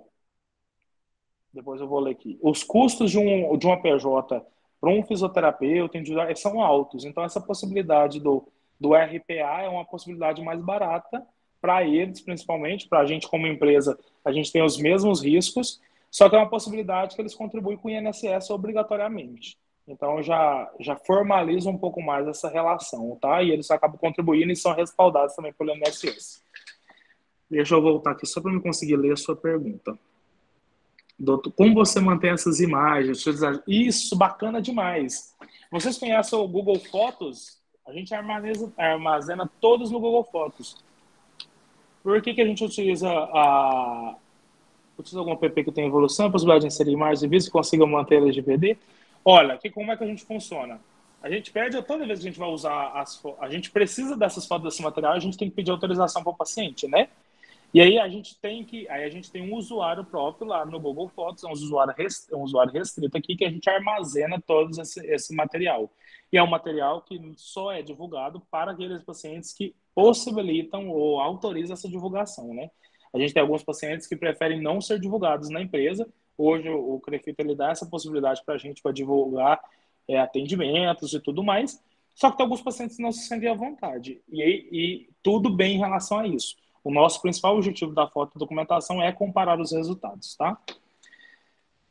Confraternizações. E olha que bacana, pessoal. Comemorar sobre todas as coisas. Isso aqui motiva demais os meninos. A gente vive falando aqui que a gente falta... Qualquer motivo que a gente tem, a gente quer comemorar por qualquer coisa. Bater uma meta de atendimento, vamos comemorar. Festa de final de ano, vamos comemorar. Aniversário da empresa, vamos comemorar. Dia do fisioterapeuta, vamos comemorar. E isso é muito interessante porque eu tenho uma equipe que trabalha de forma muito individual, né, pessoal? Então, se a gente pensar, os meus fisioterapeutas não estão todos reunidos numa clínica e a gente está se vendo todos os dias. Eles têm as rotas de atendimento deles e muitas das vezes eles nem passam pelo escritório. Então, isso faz com que a conduta seja muito individual e eles trabalhem muito sozinhos. Então, esses momentos de interação dá muito certo pela interação entre eles. E também, esse exemplo que eu falei, que é importante, quando tem alguma dúvida, nas discussões de casos e tudo mais, conversar com os fisioterapeutas responsáveis por cada área e tudo.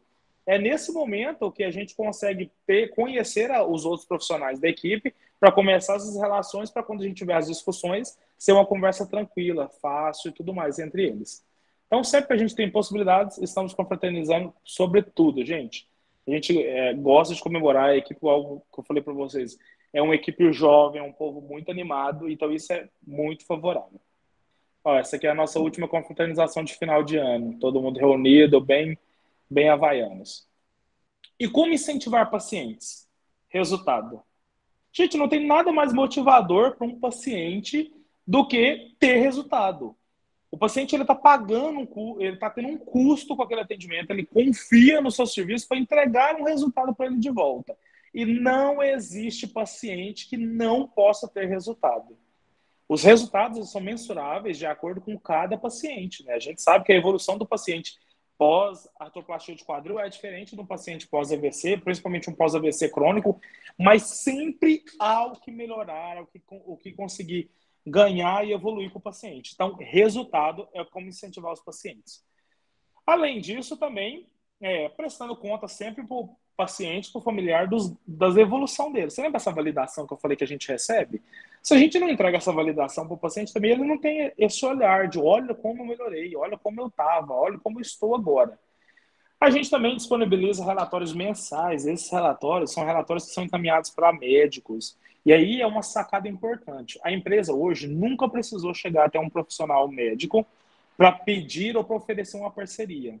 Mas toda vez que a gente deixa esse relatório pronto lá na casa do paciente, o paciente vai na consulta com o médico de confiança, que para a gente nem interessa qual médico que mostra esse relatório, é uma entrega diferente de serviço.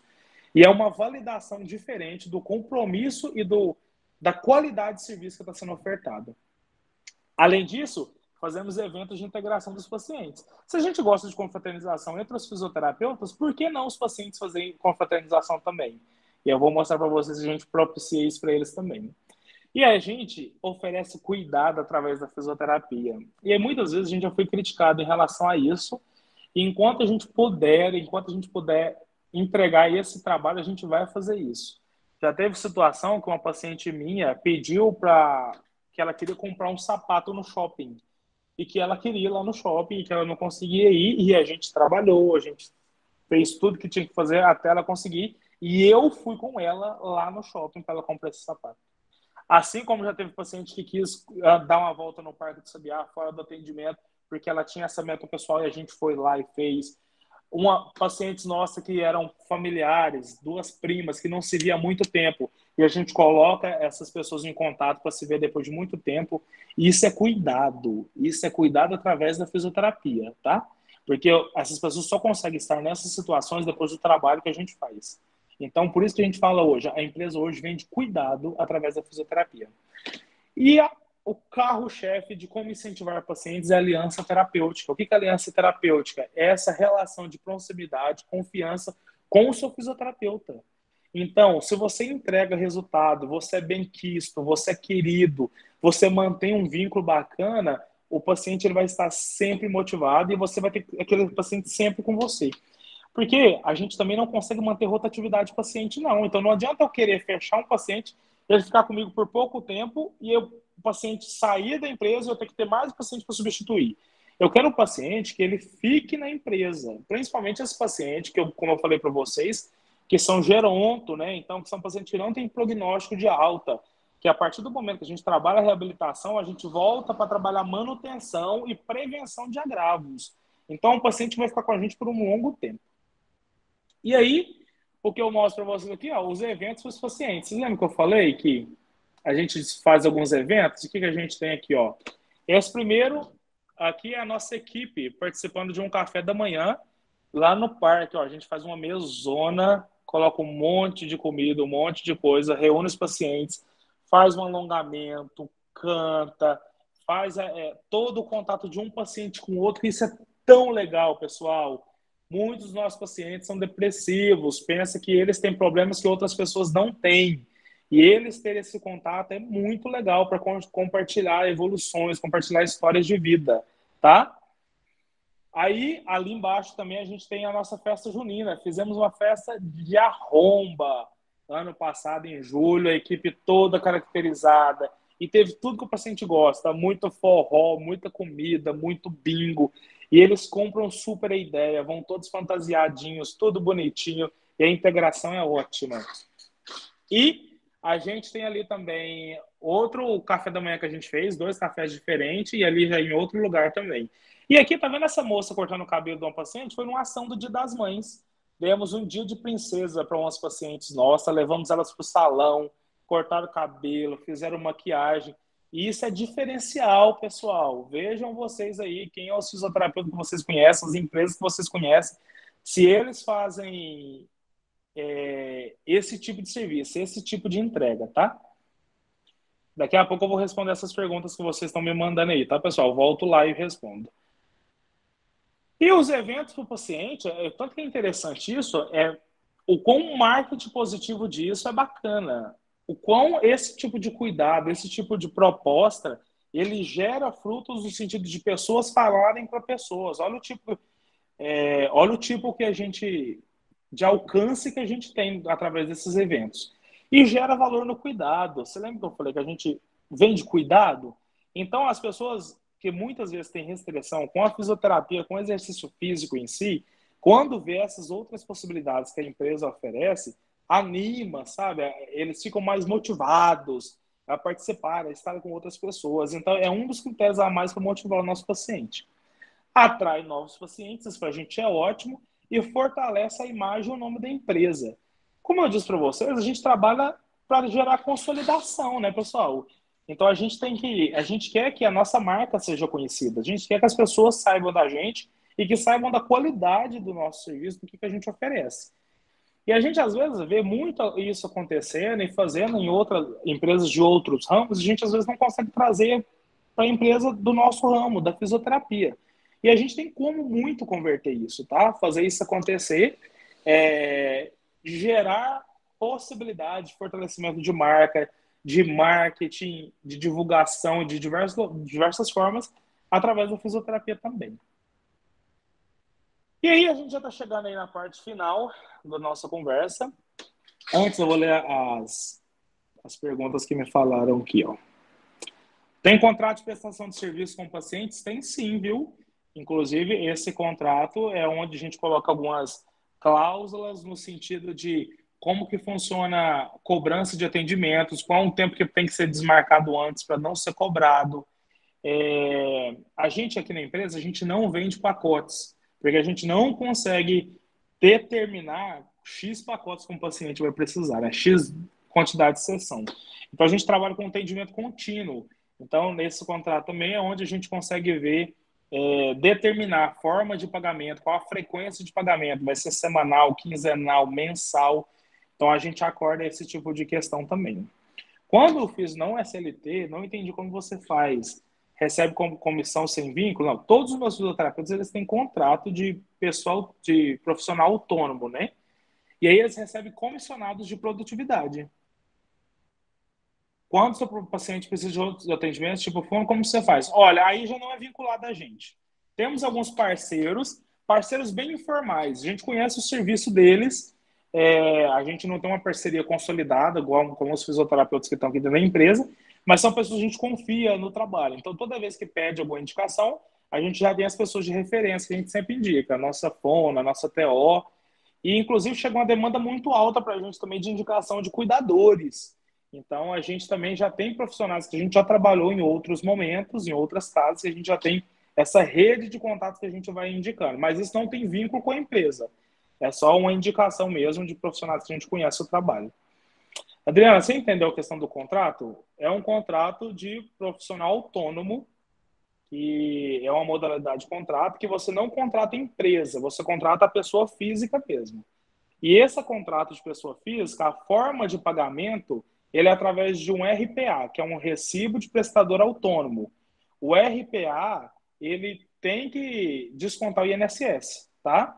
Então, o fisioterapeuta ele tem que contribuir com o INSS, isso já retém da fonte e tudo mais.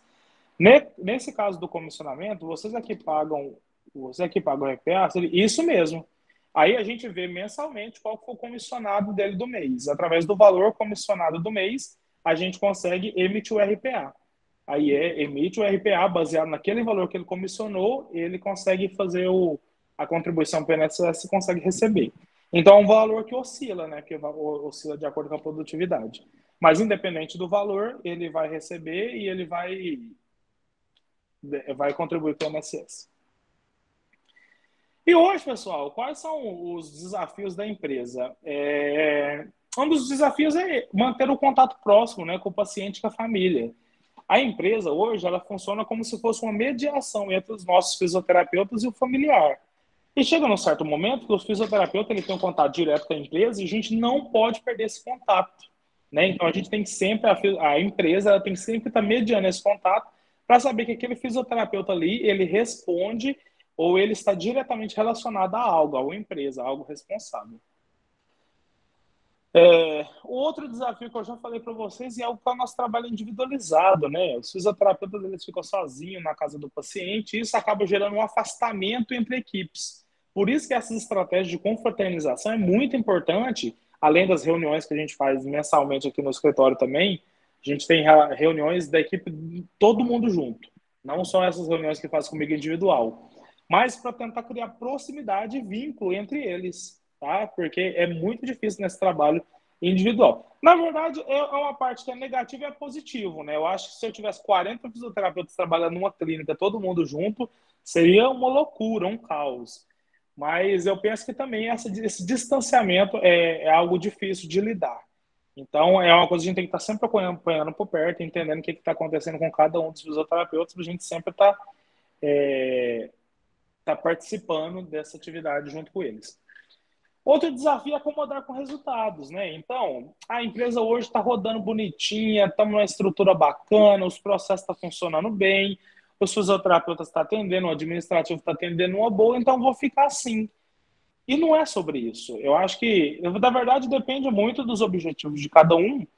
Só que um dos meus grandes objetivos é levar um atendimento fisioterapêutico de qualidade para o maior número de idosos que eu conseguir.